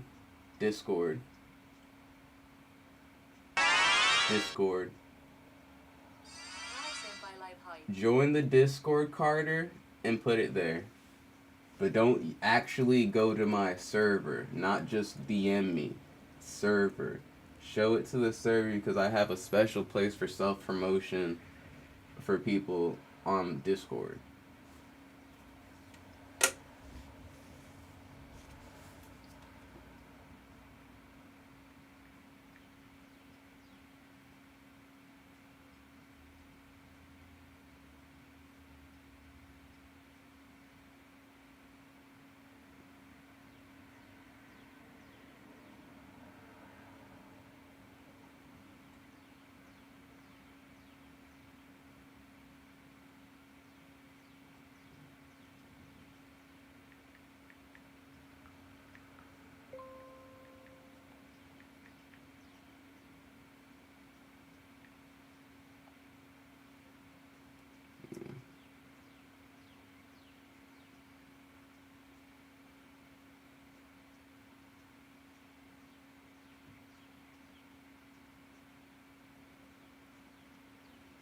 Yeah. So, join the Discord. And then let us know, like, what all pertains to the idea you're trying to, like, present to me. Which, I also want... Who said they had a challenge for me? I forgot which one of y'all said there was a challenge portion. Oh, snap. I forgot he had more messages for me. Hold on, let me mute.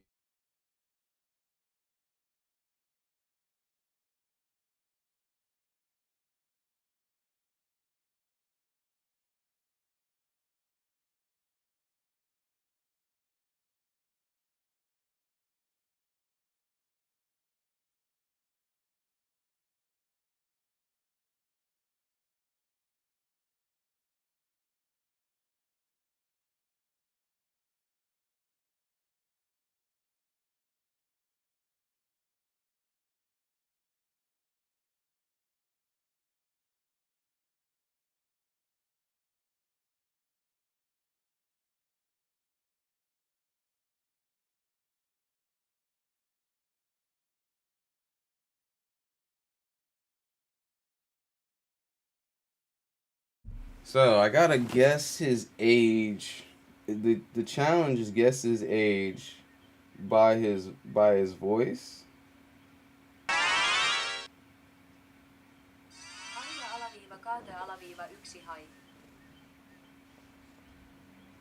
See, I knew you were gonna add me. It's more so it's my server.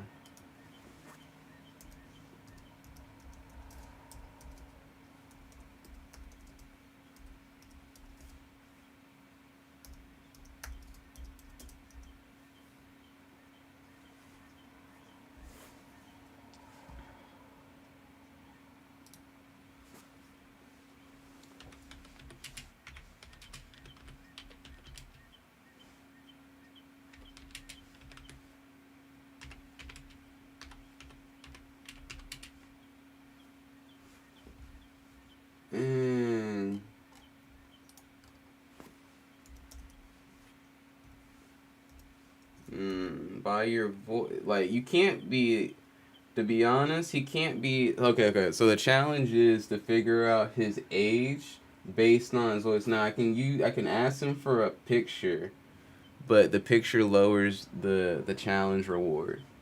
So, but on his page, it says 21.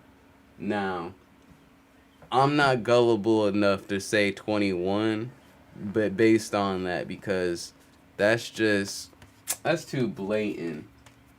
And he sounds a little bit older than he's giving off. So it's like, I want to say he's got to be like 45, because like the way his voice sounds, it sounds oldish, but not too old. Because I'm 31, and my voice still sounds like a child in some portions. So, and I guess that's me kind of standardizing the aspect, but off the. Nah, don't worry about it. Everything's fine. I go by the name Gaga. Gaga. Gaga. Let's see. I'm gonna shoot in the dark at his age, cause at the same time, he doesn't sound like he'd be like around the age I am, being like 30. I'ma say, yeah.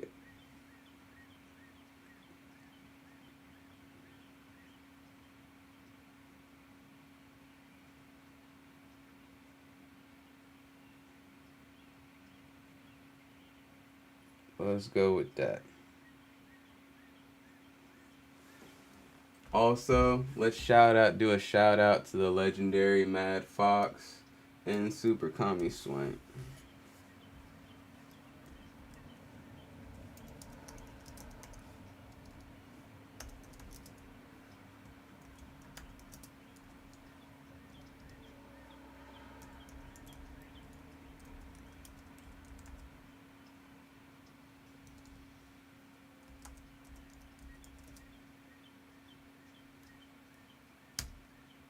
Make sure y'all go follow and like, share on the legendary Max.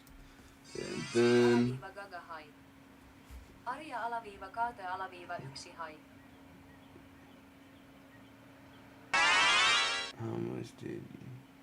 Arja alaviiva kaate alaviiva 1 hai. What? LOL. Oh. LOL. I'm gonna type on.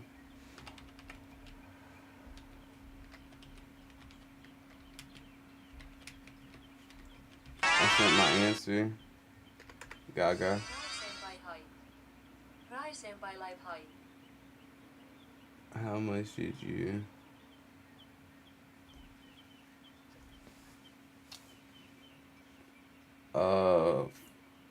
Nah. Oh.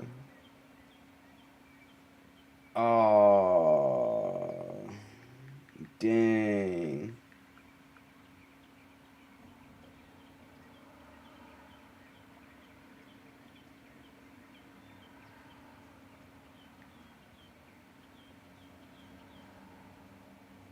Damn. Sucks to be me. Give me the correct Discord. That is my Discord, though. I'm gonna click. Let me click it. Let me see if it does.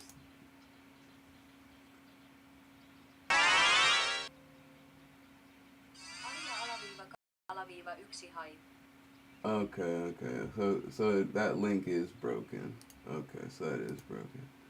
I mean, let me see if I can bring it up.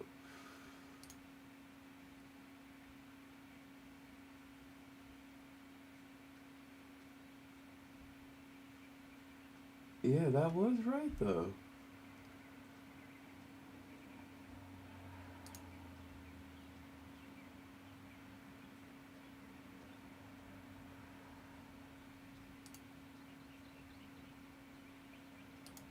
Okay, let me just try this. Here's the Discord link. Oh wait, that's the Creator Academy I just copied. Hold on.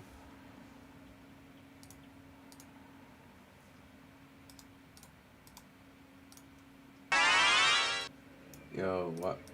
I'm saying copy. Hold on. Alright, yeah, I'm here. Hold on. Give me a sec.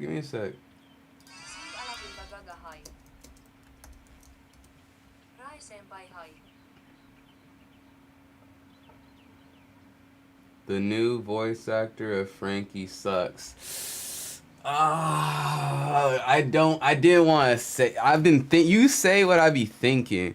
Like, the old Frankie is still like here at heart, but like new Frankie is like, he's just young. He's young.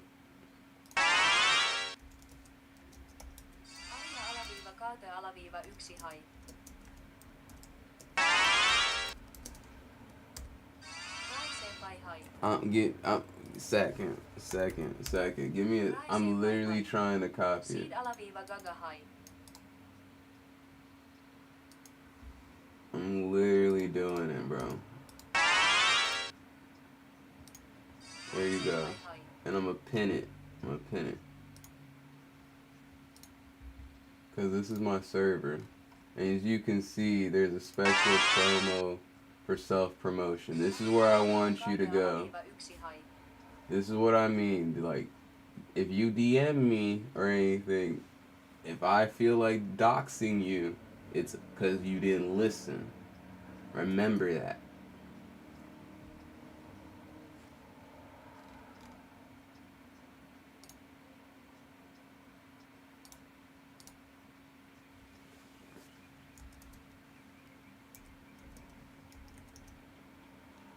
Because I'm being so ready.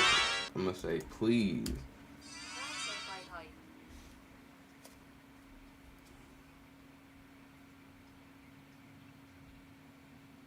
Oh, we played a video.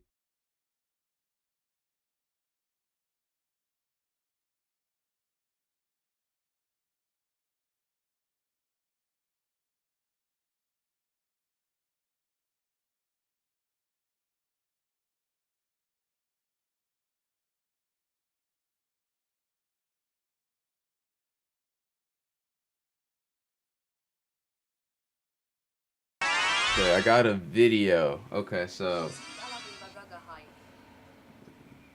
Arja alaviiva kaate alaviiva yksi hai. technically I can't dox you, Carter. I can't dox you because you did us. But let me get back to the guy's video. So he looks a little younger. He's definitely not 40. So, like, Gaga's definitely not 40.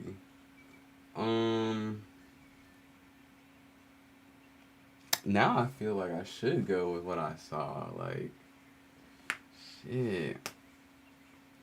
I look older than him, low-key. Oh, shot in the dark. I'm gonna give him a little bit older than what he seems. Now I actually saw a video. Go 25. Cause like his profile say 21, just as the number 21, but I feel like that's I feel like that's cap. I don't like going off of people's bios. Hardwood. Oh, that's right. I do got my what's it called thing up, but like I said, you was supposed to 19. Dang, you know? Shit. 19, like 21 Savage. I should have just went with that. Trash.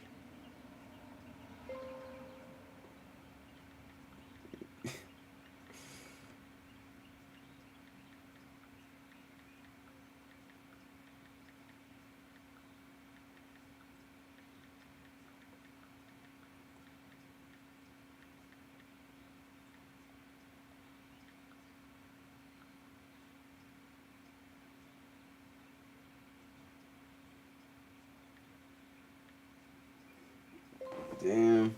Well, live it up. You as young as you are, live it up responsibly. But I probably shouldn't have to say that for the fact you're in Dubai. Like, Dubai got it. From what I see out there, you know what I'm saying? Dubai be living life. People in Dubai really live it up.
My bad. I had the mic on mute. So, what Gaga is telling me, Dubai isn't as luxury or lavish as I assume from like seeing celebrities or streamers out there. But that's a whole shock. Let alone I like that kind of realization.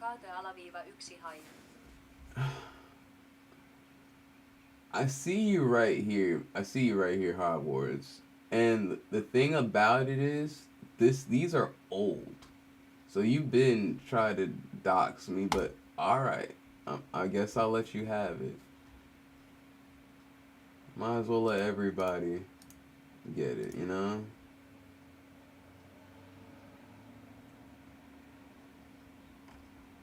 Because you can see there's people who I've added that ain't even add me back. But as I was saying, y'all definitely join up on the server. Join up on the Raise Empire server.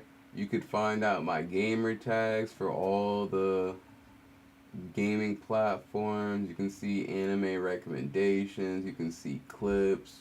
You can join. You could follow and go like all my streamer friends that I stream with. Like stuff you see, I got Jab the Sun, Super Kami Swing, Legendary Mad Fox, Close with Gloves, LD Goddess, Lucky Agent. Like we got stream films, like hard body. But what we really are supposed to be doing is getting into this content creation class my brother has right here.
Hey, we pull up. It just turned. It's barely not even 1 o'clock over here, and shoot, I would drink some with you, but I gotta drive. I don't do that drinking under the influence. You know what I mean? I don't be on that.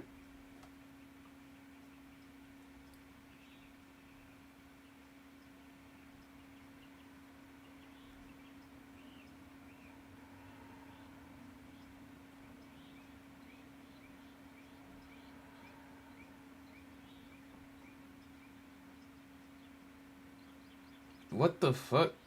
Yo, no. I'm blocking these dudes. They be posting some wild shit. What the frick?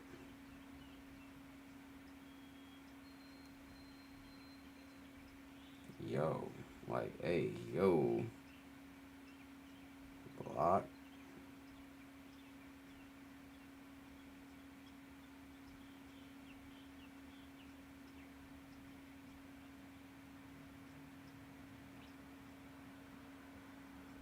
I'm about to restrict this one.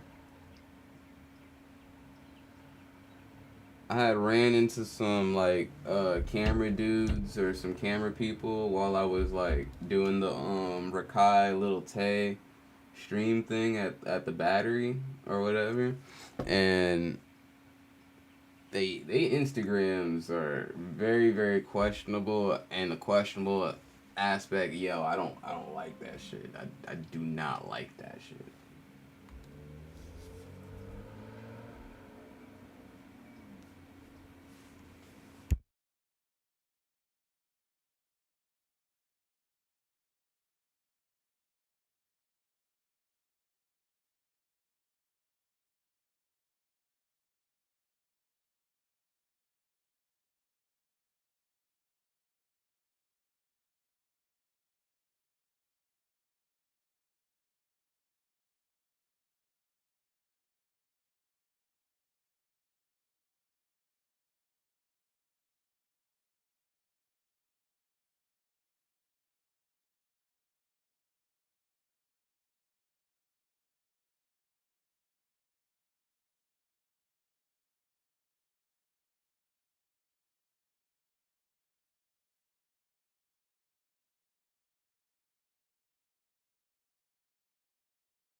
Okay. So now, yeah, my bad, y'all. I like actually engaging with my audience. Like, even if I have to mute for a second, but I make sure to do my best on being active. You good. You good.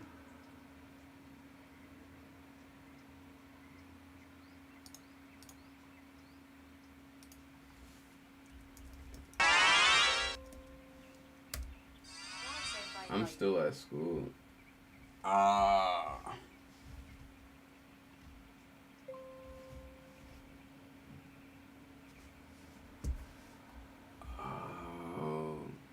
I didn't even think about that.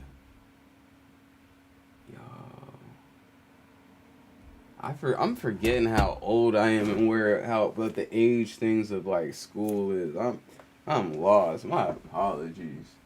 Like, sheesh. Yeah, you got it made low key already. You just, I mean, everybody's human and got things going on. But yeah, shoot. Unlike some of us, I wish I could live like my cat over here. Like, as y'all can see, he is just living life. He's just sleep there. He's just sleep. My cat, like, man, like, bro. I wish I could live life. Look at you all stretched out. You know what? You look like the Thunder Tank from Thundercats. Just sitting like that, you know? Looking like the Thunder Tank from Thundercats, just slumped up, all sleep. You lucky. You don't gotta pay bills or do nothing. Over here talking junk to my cat. Give me Gaga, give me a second to like run through a couple of these courses so I can kind of get. So Gojo says negative energy with negative energy goes positive energy. That's true. That's true.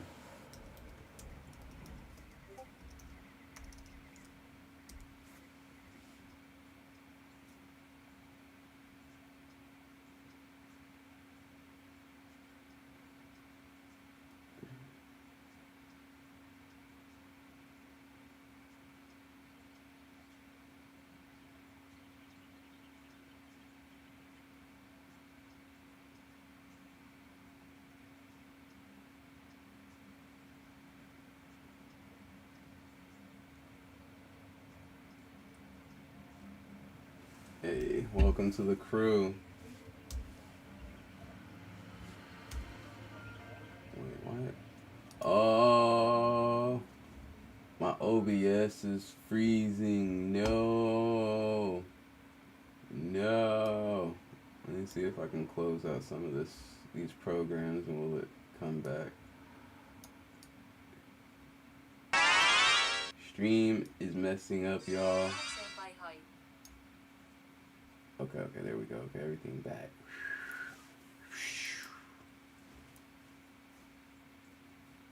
That was close. Have we just been playing the same song? Are we going through all of them? I can't even tell. Oh no, yeah, we've been going through all of them.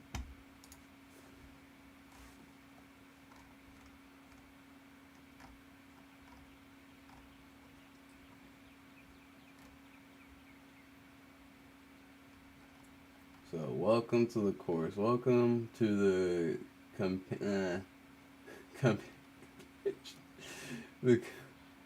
welcome to the course for the creators Create Something Awesome book. This is a very small compilation and course for free bonus for anyone who purchases the book and would like to learn more on create content creation or just experience part of Roberto Blake's teaching style beyond his free content on YouTube.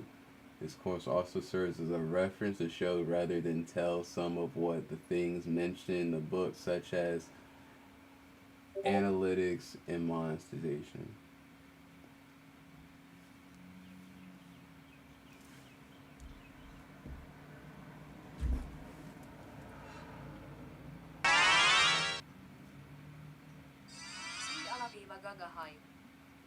Killing me is not enough to kill me.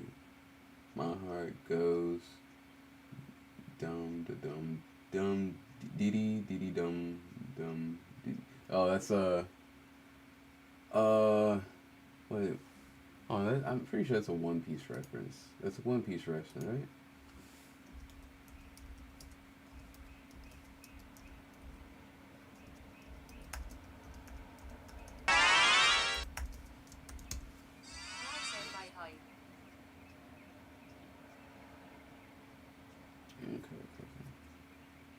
Oh, my phone is charging though, so I need to charge my battery.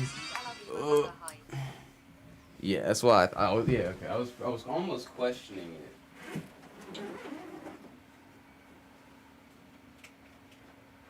I still, you know what?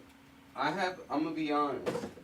One of my friends spoiled the last One Piece chapter for me a little bit, and I haven't gone and read it yet. I normally read the new One Piece chapter the moment it uploads, but he called me right before I was doing it and spilled a little bit of it. And now I'm a little disdained on reading the new chapter.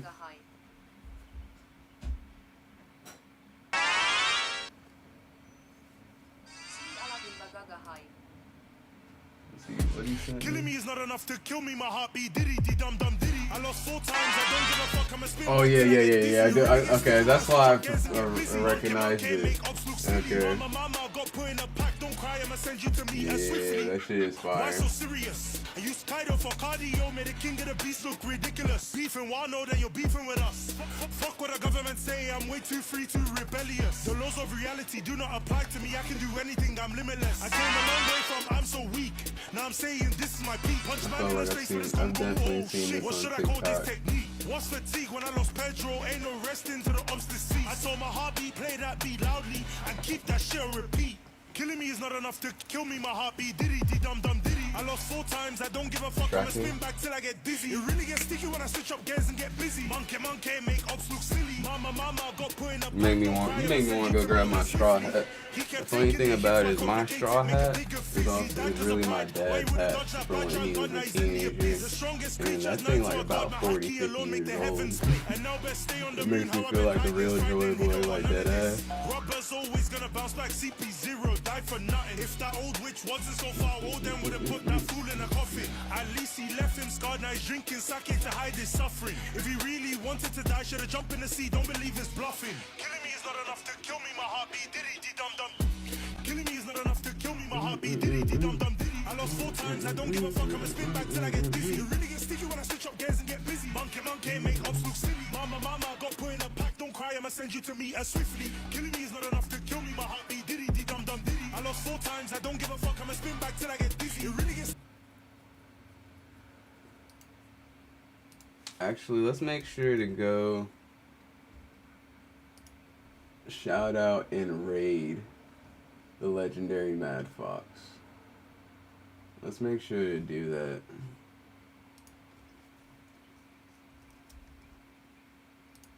Because by the time, I'm pretty sure that Super Kami Swank probably already, or was it Super Kami or Los? It was one of the two that was also live about the same time. Let's raid real quick. Because I'm real ass dude. You. Where did these dragons come from? Wait a minute. That means Alvin is like the main head dragon, so he should be. Shoot. I appreciate y'all would continuously watch at least 3 times I go live. Because I gotta do that, I think, before I get something. Like, y'all yell this dude.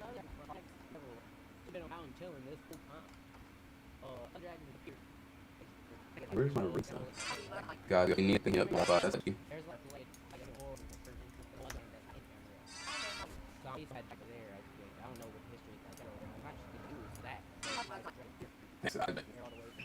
Hopefully, God, I don't know. Thank you, bro. 10 is here.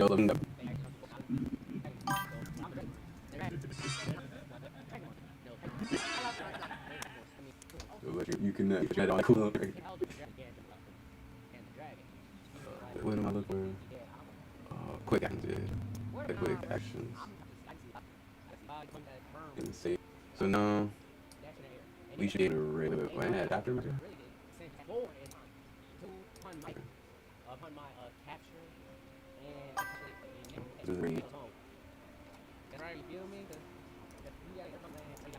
I'm just asking the other niggas. I'm giving a fuck about other niggas. I wish we had me. I don't give a fuck because I did my nigga. Don't rate me or beat me. I be doing shit every day. I don't need damn God, but he's the man because he put me on this earth and I raise every day. Gang.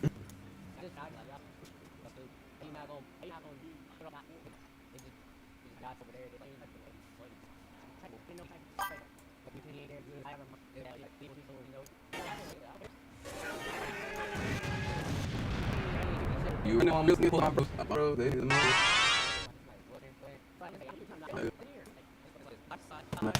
I'm really that long, really full of I think others I need. You need that, right? Let me to this course.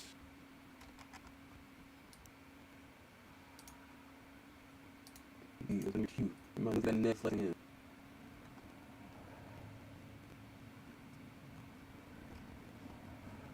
Well, was the not short? The economy, also a YouTube content creator, 1,600 videos on the platform, growing over 500,000 subscribers and over 3 million. You would say the thing I'm most proud of that I over 5 individual content creators, helping them more successful as content creators one way or another. What I hope you'll take away from the course that on here is that you look at content creation a little bit different. You look at how you can improve your process, you can how you serve them best. The creator who puts their audience first is the creator that will ultimately win in the long run. I feel that there are specific things that a lot of you are dealing with that don't usually get us into content creation via understanding your audience avatar and serving that audience and realizing you do something like you got to what passion you have that aligns to a skill that allows you to monetize and serve a community. Those 4 things now are very important because with that passion to keep going, you'll be able to overcome different times. Without the skill and constancy, you won't really create true value people. And then if you can't monetize properly, you struggle to scale and to sustain your content. You also have to align to an audience or you will illustrate and you can represent something I feel is not a drug. Could end the identity that you create online. So that's something I feel is not part of intention. Another is the full frame without actually have a skill that allows you to properly monetize and serve a community that you're aligned with. The 4 sectionality is extremely important because without the passion going, you can overcome times. Without skill and consistency, you really create and true value for you. And if you monetize properly, you control the scale and the same content. You also have to be aligned with an audience or you will feel frustrated and burned out and sending content and identity you create online. That's something I feel is not addressed for the most part when content creation. Another thing is flow and process in order to create effect. For many of you, content creation becomes this overwhelming task, but that's largely due to inefficiencies in the process and things that left behind in terms of quality. I don't believe in quality over quantity. I believe in creating quantity, but I also believe that you cannot quality without the repetitions and the work of quantity. That helps you with your skills 1% better every single time. And so with that philosophy in mind, a lot of you, you're not making poor content, but you are sometimes writing poor titles for your content. And then sometimes you have great content with a very poor thumbnail that doesn't really attract or inspire or motivate the audience to click on your video content. So for a lot of you, it's less that you're having a problem producing great content, you're having a problem producing great packaging for that content that delivers on the value and shows and demonstrates that you to think things. So for you to also playing to your strengths. Some of you, you're not the best video editor, but you're better as live entertain, muscle and content, and each is to just have web skills, become more self-aware, understand your audience better, and understand how your creators to shape muscle. Also, I want to have personal investment in helping as many creators as possible monetize properly and go full-time as creators. My North Star is that 10,000 people to be able to say that I help them become full-time creators. And I help 100,000 million of you get monetized at least more than $1,000 online as a creator. So those are things I think you should know a little bit about me so that you can understand the purpose of what I'm doing here, what we're building Awesome Academy, and also just help you understand what might best serve you. We have a ton of products and services here that built and designed content creators in mind, things that are creators, and I really value.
You know, with all the tech you got, you can do a better setup.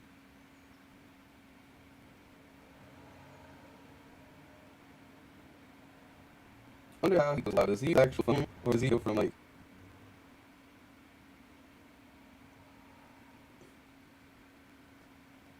I find that people still go live from their phone and go live on their computer on Instagram. I find it truly weird.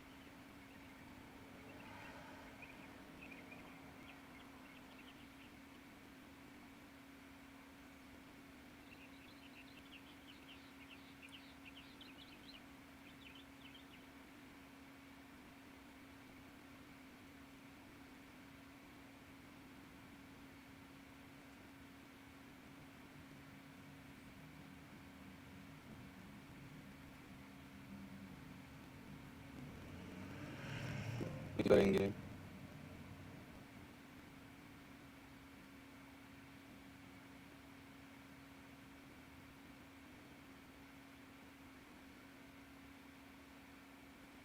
Yeah, if old Atlanta comes down, I'm with that.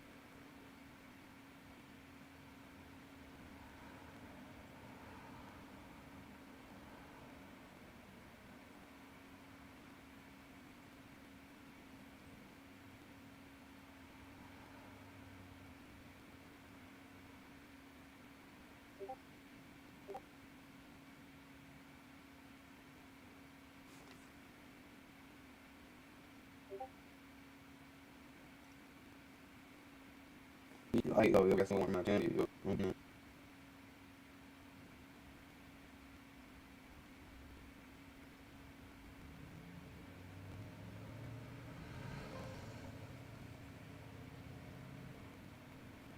Okay. That's what I was doing. It will be able to.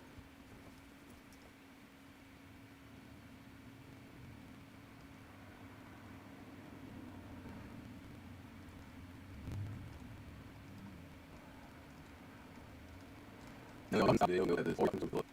Let's go with the chapters that I've already read. Not that move here. Maybe like on phone, one stream.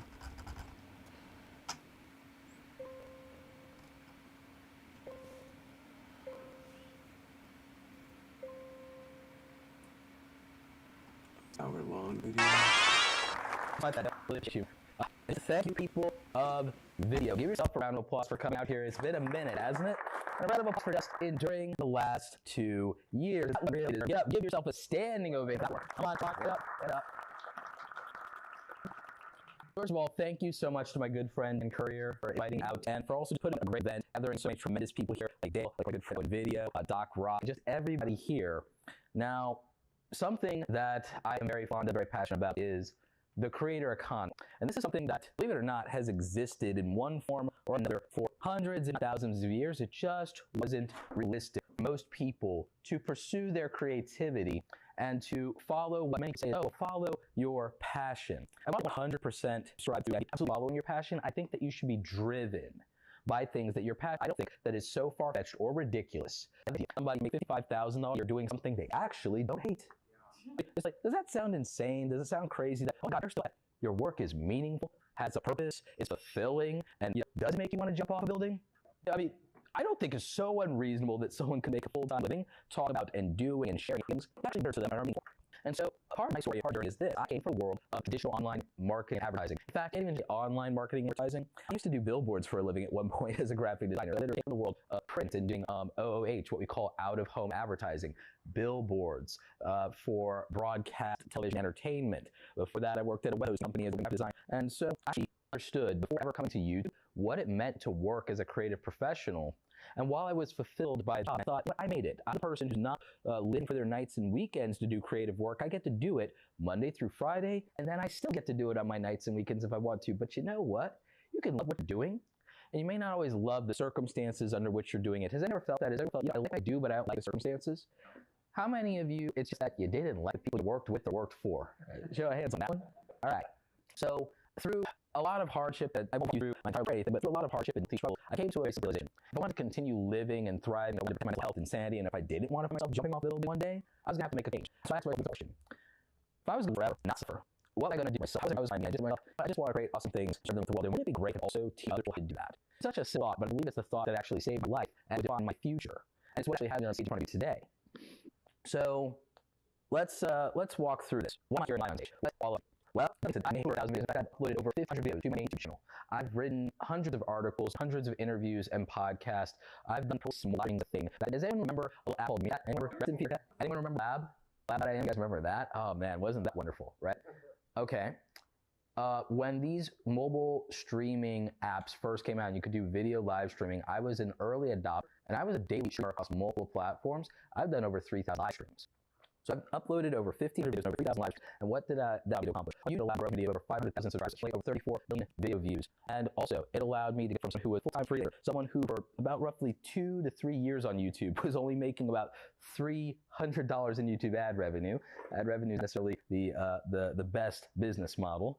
It allowed me to go from that to being someone who today is standing on a stage who has gone through the series of being a $30,000 or so a year employee to a $300,000 a year plus business owner as of 2020. I'm literally somebody who has 10x'd their income, somebody who as of last week closed on a house with the money that I've made online. And achieved, no, I wish, and achieved for what many people would be considered the American dream: self-employment, financial stability and security, the ability to fund a retirement, and the ability to know that you have home ownership and home equity. And the thing is, this is something that I was allowed to do without making as many compromises as I made as an employee. Not giving up my agency, not giving up my ideas, not allowing myself to not have boundaries, not being a yes man, not being disrespected. And I'm not here to sell anybody on the American dream. I'm not here to sell anyone on YouTube. What I am here to do is I'm here to explain the opportunities that this new creator economy allows for, because it is taking away much of the gatekeeping that stood between you and turning something you're passionate about into something that is purposeful and meaningful in your life, but also profitable enough to provide you some semblance of security and a lack of financial anxiety, because that is what it's actually done for me. And it's why at 37, I feel and look young. I did 27. So is that something that you're interested in hearing a little bit more about today? And by the way, I think one of the best things I can do to teach you everything that I can today about the creator economy, and I'll be here throughout the event, but I'm going to leave a massive amount of room for Q&A, since Dan was so generous as to grant me a very lengthy amount of time to hold the stage. And as he knows, I can talk about this forever. I'm very enthusiastic about doing so. What I want to tell you is that I believe there are 6 core business models of the creator economy. I want to explain them to you, and I want to tell you some anecdotes and success stories about each and every one of them. So YouTube AdSense, as I alluded to, is not always the best, but it can be for some people. If you're a business person or you're in a business niche, it can be very lucrative. Now, I don't sit here and pull in millions of views every month like some of the most successful entertainers on YouTube. The things I teach on YouTube have always been things that I found useful and helpful because they allowed me to have a living. You know, I'm somebody who, I grew up in small military towns. My dad was a Marine. I found myself living in North Carolina near Fort Bragg and growing up there. And ultimately, I ended up going to community college because I didn't want to start my adult life in debt. I saw crippling debt affecting people around me, and I said, well, that's not for me. I think I can learn the skills that I want at a local community college. I'd encourage more people to do that.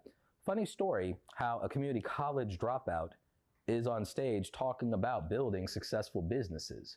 Because what happened? That doesn't seem to add up. Well, it's because the opportunity that these digital platforms provide means that if you wanted to write a book 30 years ago, you could be told, well, no. You could finish the manuscript. You could have it edited and polished to perfection. And the czars of taste at the publishing house could tell you, well, no.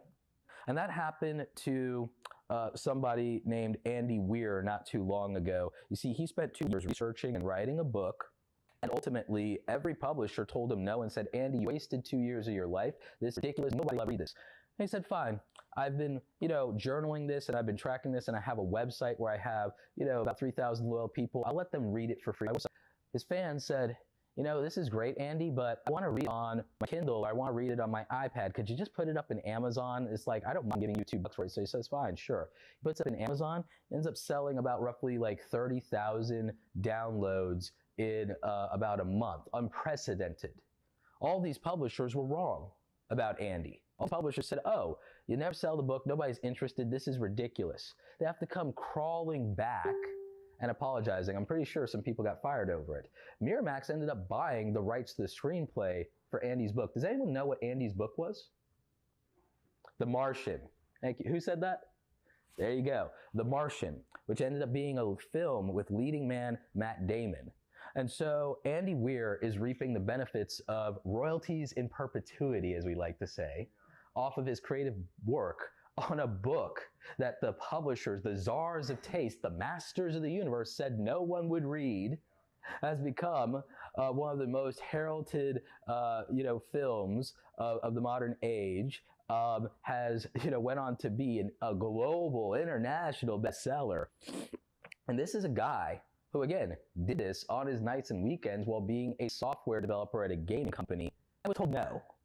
He always wanted to be a writer his whole life, and they told him no. But the creator economy said yes. The market said yes. The benefit of royalties is that anyone here who is a writer, anyone here who is a musician, anyone here who wants to create video, you have platforms that give the market the opportunity to say yes to you.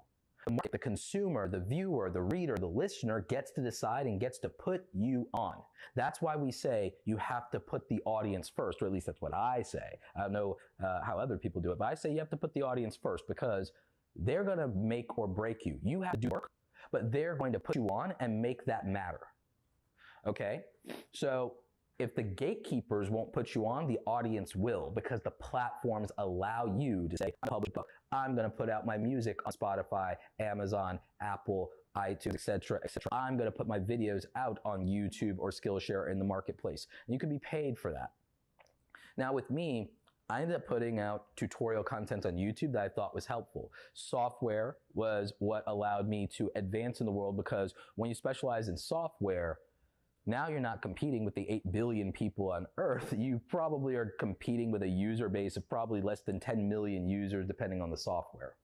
So that's something that gave me an advantage. Another one was being able to code and build websites. Learned HTML at 13 years old as a kid back in the days of AOL. Remember mail? You remember that? That lovely sound? You've got mail. Remember that enduring sound? I came from that world of the internet. Like I said, I'm 37 years old. And the thing is, it gave me an advantage because, believe it or not, less than 1% of the people in the entire global population know how to code. It really narrows the field of your competition when you have one of these skills. When you know a software, when you know something like coding, when you learn a programming language, when you learn any of these things, you narrow the field of competition from 8 billion people in the world who can, throw their back into something, because you can throw your mind into it in a very, very specific way. And when you do that and you narrow the playing field in that way, people don't understand that rarity is value. It always has. Look at your precious metals. Look at cryptocurrency. We know for a fact that rarity is valuable.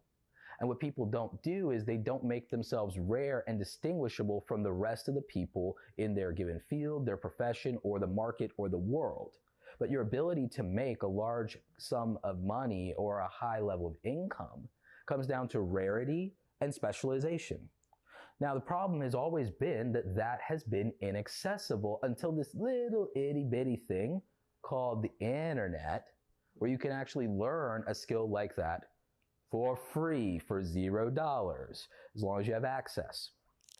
And so what I found on YouTube back in my day, what I found on YouTube was the tutorials were dry and they were all right, but they weren't what was working for me. So I said, you know what, screw it, I'll do it my way. So, that's like old man internet, Roberto. So, the thing is, I said, you know what, I think I can make these tutorials, and it's not that I think I can do them so much better than the people who are already here, but I could probably do them better for someone like me, someone who learns the way that I learn, somebody who will appreciate the pacing that I have. Everyone seemed to try to rush through it and to think that brevity was value. I thought that depth and thoughtfulness and explaining it and simplifying it was valuable. If it took a little bit more time, well, yeah, you can take a little bit more time, but what if you absolutely understand it by the time you're done watching? And what if repeating it and going through it again doesn't feel like a chore,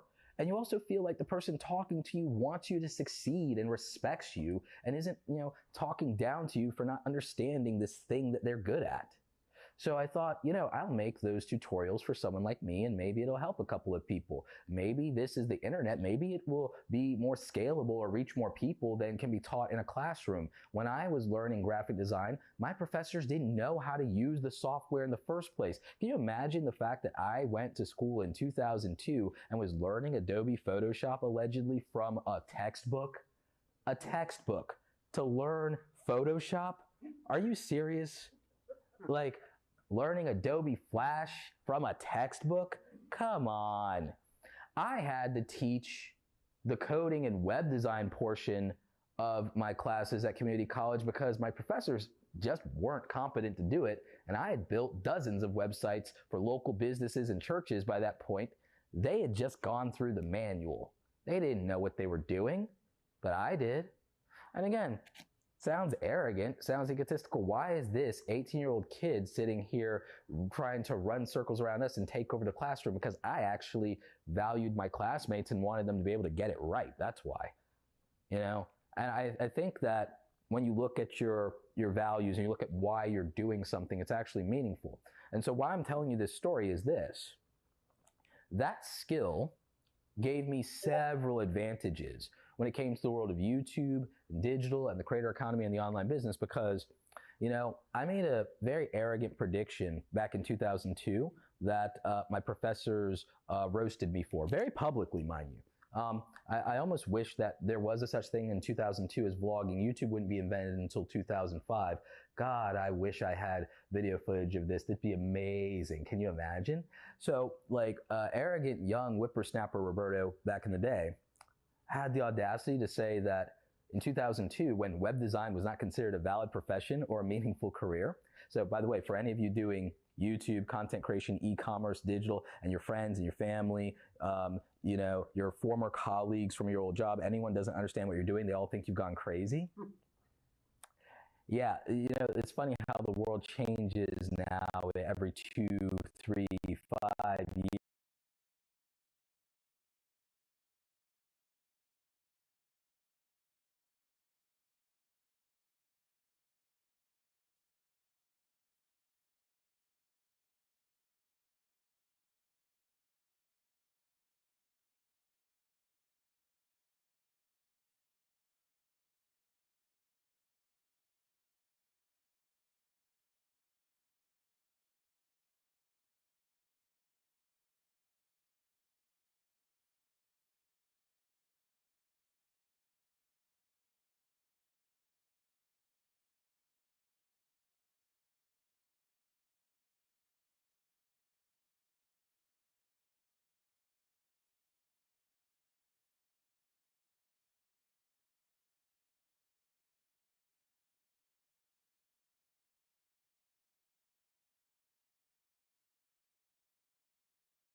years, definitely every 10. I just want you to remember, in 2002, being a web designer was not considered a career. It wasn't considered valid. It wasn't considered meaningful work. It wasn't considered something that could provide you a future. In 2002, just think about that. It's not even 20 years ago. That's a bad joke. That's bad comedy. Teach I know a limited amount of people. That video as a podcast can reach unlimited utility. No entry for me. Remember, I have that capability. Just 20 years ago, something where tens of millions, if not billions of dollars for podcast, even thousands of people, it was very expensive. Now, ubiquity exists. You can smartphone. Everyone has it. Everyone has it. That's in the modern world. Everyone has it. Anybody can broadcast live on Facebook, YouTube, Instagram, and if the audience decides to tune in, I want you to have 1,000 people watching live, 10,000 people watching live, 100,000 people watching live. If that's what you want to do, they have the option. I'm not saying that they can. It's a modern day miracle. They can't even record. There's no audience like that 20 years ago. There's no way 20 years ago to be financially viable for anyone here to be self-published today. Anyone here can write $0 to Google, push it, Amazon, publish it for $0, and want a fancy cover. I'm sure you go to a website, buy probably some people for $1 before you pay a revenue designer like Doc Rock, whatever these are. But it's financially, it's absurd that today. One, the kids still do that. I mean, probably they still do that, or all on the internet. I don't know. But medical law is able to probably save up the money for affordable software to being headed today, an affordable decent computer or accessories for a smartphone that would allow them to do something that 20 years ago was on television just 20 years ago. You were watching mere children. Some of you have probably seen some of the kids on the internet that visual effects that Marvel and Disney can do. If any of you are familiar with Disney, Star Wars, and the races of Disney streaming, they hired a man that because I was able to defake Luke Skywalker, Skywalker, Unmarkable, more easily themselves than List Arts, Industrial Light and Magic themselves. Somebody obscure from the net did a better job. They said, you know what? Hired. That's a reseller. Why straight happened before? A lot of you, not you, use ecosystem for art design.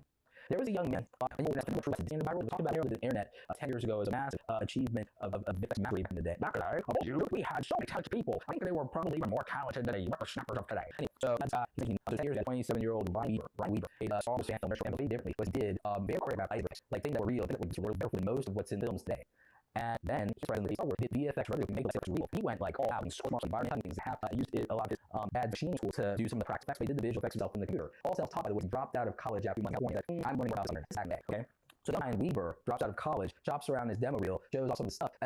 He actually competes in this other fake project producer. Doesn't win, but he gets a job at LucasArts. He ends up doing visual effects on some of the Star Wars back in the day. And so Ryan Weaver then goes on to his career, and if I'm not mistaken, he's won 2 Emmys for things like NBC Heroes back in the day, visual effects like that, and Stephen King's Nightmares and Bridge might be like that work. And Ryan Weaver is still a successful VFX producer and designer in industry to this day. 37 years old, multiple Emmys, self-taught college rock from the internet, about 100,000 subscribers on YouTube, by the way. Yeah, it's what's possible. So Ryan can YouTube make the income off your stuff from but still give you a service career or a service business. Ryan could, if you want, could have launched his own VFX studio and provided service to people. But just take the career path. It's fine. You got to work with some of the greatest people in the world and everything, absolute name, and that's fantastic. So that's never actually exists. So, okay, Ro, it's all for people who are artsy-fartsy and everything like that. What about me? What about practical business? There's this wonderful thing called e-commerce you might be familiar with. So e-commerce is physical or digital products, as you already know. And show of hands, who's bought something from the internet in the last 72 hours? Show of hands, keep them up. Yeah, I don't justify the existence of e-commerce to this crowd.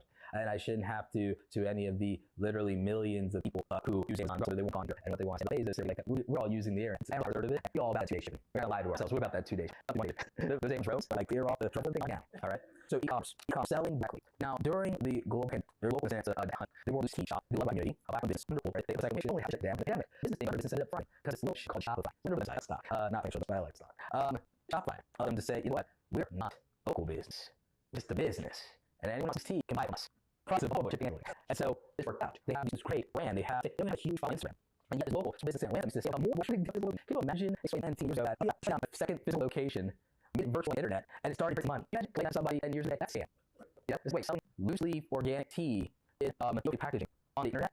The scam. Am I gonna have to be out of jail? What, like, you have a lawyer, you're gonna need one. Like, we could never have explained this to people. But it's present. And never get successful, and more common because it allows you to reach just more people. Talk about so also because you have the restriction locally. There's so many people can be a story and get on. There's only so many people who like that land traffic way. But you know, you have almost a limited amount of people who can open up their phone, order placed, yep, front door, yep. All right, like any number of people can open the phone, make a purchase or transaction of something that creates value for them in less than 5, 10, 15 minutes. Not have traffic. Convenience. E-commerce will be for anyone in this room that convenience for targeted customer and have done for them more, either by a better customer service, better overall product, overall branding, or a better customer service. Who here actually have e-commerce business? But in Japan, tell me a little bit about your business, sir. I teach people how to pass the driver's test. You teach people how to pass the driver's test. Digital course. You do. So if you had to physically teach the purchase course, how many hours of your life do you have to do? Like literally, it's like wheeling you around, something like that. Yeah, it's like okay. So I want you to understand the scale of that. the ability and the capacity to physically show up and show students how to drive is very limited in scope because you have the limitations of the physical body and you have the limitations of clock. So e-commerce is revolutionary. Let me put this. When it comes to drugs, making online period, let me why this is a scam, why it was very simple math. Everyone's talking about general. You have only working hours, we all agree that most humans have 40-hour work weeks. When we inefficient at this point, that's what we have. $50 an hour. Those people hours, $41,000 a year. Math, whatever, about here. So a machine is going to work like a human being. You know, it's a machine. Man, now there's Star Wars quote. You guys will fight the right here. So here's the problem that I figured out that became a solution. It hurt me at the point that a machine works 25. It doesn't need rest. It doesn't just sleep. It doesn't stop. It makes people out sick. It rarely makes excuses. It can work an hour you, and it will never stop. So if the machine is working and the machine is only able, for whatever reason, to earn $15 an hour at maximum capacity, well, that's 24/7, 365. And when I math on that, it ended up being that if a machine, or automation, or an appliance, or digital product can make $15 every hour of every day in a year, not working you, it will make $144,400. It was some sort of number like that. So the machine literally earning $100 a year for 1 hour. The machine being able to put that hour is you because it can work literally 3 times more every day. But also today you have to think, you can't keep wishing. How long you create things that people value, your creation can out-earn. You create can out-earn. You will never be able to outwork or out-earn creations long time if they're providing enough. That is sale. That is why ideas are so valuable. That's why managing those ideas into something of value to a many people and the platforms that sell are so lucrative. When I say it now all of a sudden, not so absurd or far-fetched how so many people, young people, old people of the world, making $10,000 every single year use the internet when I explain to you that it just doesn't stop. It just doesn't stop. It's for real. How can we means you're not going to lose to the Terminator in some dystopian battlefield in 2045. You're going to lose to the job market in 25. We can't with the packaging that you learn from my knowledge, the course products, but also do things like Just Add Honey did, where it's like, okay, the thing you make, now package your inventory more efficiently. Now you have an easier way to generate demand accessible. We're not tied to limitations or physical locations, nor are we tied to the limited scope of where of us in the old market. We can bring anyone wants the product itself, either under the brand. So automation allows you to use like Google Ads, Facebook Ads, Instagram Ads, and shoot figure out advertising. You have to do it away. Put money into advertising out. And as for your consumer, they know about your brand, they see your thing, buy it, and all of a sudden you get the thing you want. No value comes, no value is out. It's a giant machine. It's not that complicated. And yet, how do you create the attention? Well, that's your attention is you have the money for online advertising. But what if you don't? As you have YouTube, you have online videos, unlimited on live streaming. You can distribute a podcast scale to Spotify, Amazon, or Pat Flynn. Anyone here familiar with Flynn's podcasting podcast? And so you have to do affiliate marketing. My favorite, affiliate marketing. A lot of you probably are familiar with because of affiliate marketing. You can advocate for products and services that you like, love, whether Ecamm or whether that's something like to help you community or Amazon. First, I started on YouTube. My AdSense for the first 2 years was abysmal. I was still doing services, creative services. So Amazon started doing more and better. On my YouTube. But all of a sudden, I started doing affiliate marketing, largely because of Pat Flynn. First month I made $12. Second month, I made $500. Month 6, I figured out I'm bringing no line. That's much money, right? I'm not gonna lie at the time. That's cheap. You know, it's like that would eat. That's how cheap. So I was like, oh Lord, what did I do? I was recommending budget camera here. People who were broke like me before the new fan camera that came out, they were salivating looking at them, but like, hey, but you can see the budget. Here's things in your budget, or the research that are, oh, my laptop broke, and I have like this Bobo $450 laptop. Oh, I was able to afford this for $50. I video. I love laptops and doing gear reviews, things that were affordable to other people like me at my price. I didn't have to be first. I didn't have to market. I didn't have to do my box. I had a very small audience of people who said, hey, I'm not as techy as you. I haven't done the research. I don't know any stuff. You tell me what I need, and I'll try. I'll buy the good things. Amazon's like, oh, send it back 30 days of problems, and like you'll find out tremendous Amazon. So but the thing is, I realized that you advocate for already own and already love and just talk about it on the internet. Put there's no video people get now. Here, ever work for a company which it'd be nice if the amount of dollars I make for the company or how to say, I only like $1 month. How a year they have like 10 or 20% of the value they create the company they work for. How many of you would basically be millionaires after that? Show hands, keep them up in the look at all of the would millionaires. If you just got 10 or 20% on every dollar they generate for the company, if you just did revenue sharing, so YouTube made me 55% of every dollar that I put in revenue. Dope. And then a lot of people still come about it. That's dope. And by the way, it's still $3 a month I make from them. I make considerably more. About 50,000 on revenue. We'll see my other ratio here. So I rate a relationship with a little for a mission called TubeBuddy. I love TubeBuddy. My secret weapons and stuff. Not one TubeBuddy things for it's in their top 20. Used to be in the heavily board and everything. Some of y'all decide hustle. I convert it. I was comfort zone and everything. I'm messing around. Come back to the top 10. Come back. Like, I hear yeah, no, I'm coming for all done with Sleeping Giant. Y'all on now. Game on. I'm taking my throne back. It's like, so anyway, TubeBuddy relationship 5 years relationship, very real. I don't say to brag. I say this to explain what is possible. So I got over 3,000 plus now, 1,000 plus lifetime installs of people that are paid for the last 5 years in terms of people who went from clicking on my link to converting and installing. Increasing any company's customer base on a recurring software as a service by 25,000, even if we have a tremendous they need these last 5 years to accomplish that feat. Right? I'm paying it's almost 6,000 customers. So in the year, I bought that stream live. So I'm going to give 8% of the company from 2. I think that's how much they view hustles and promotes and advocates in a real way. And how did I put it? I make offer tutorials. I literally just say, here's how I use this thing to do this thing. Show tell. Is that valuable? And how valuable is it? Well, in the last 5 years as a TubeBuddy super affiliate, I made over $300,000 in lifetime commitment as a super affiliate. I make recurring MRR, monthly recurring revenue, as an affiliate from TubeBuddy. They gave permission to share this. I've done a video with them about this. This is potentially for people. Like me, I have to keep fighting, but I'm hustle, and I'm going to double that money. I'm going to cover y'all, take a board spot.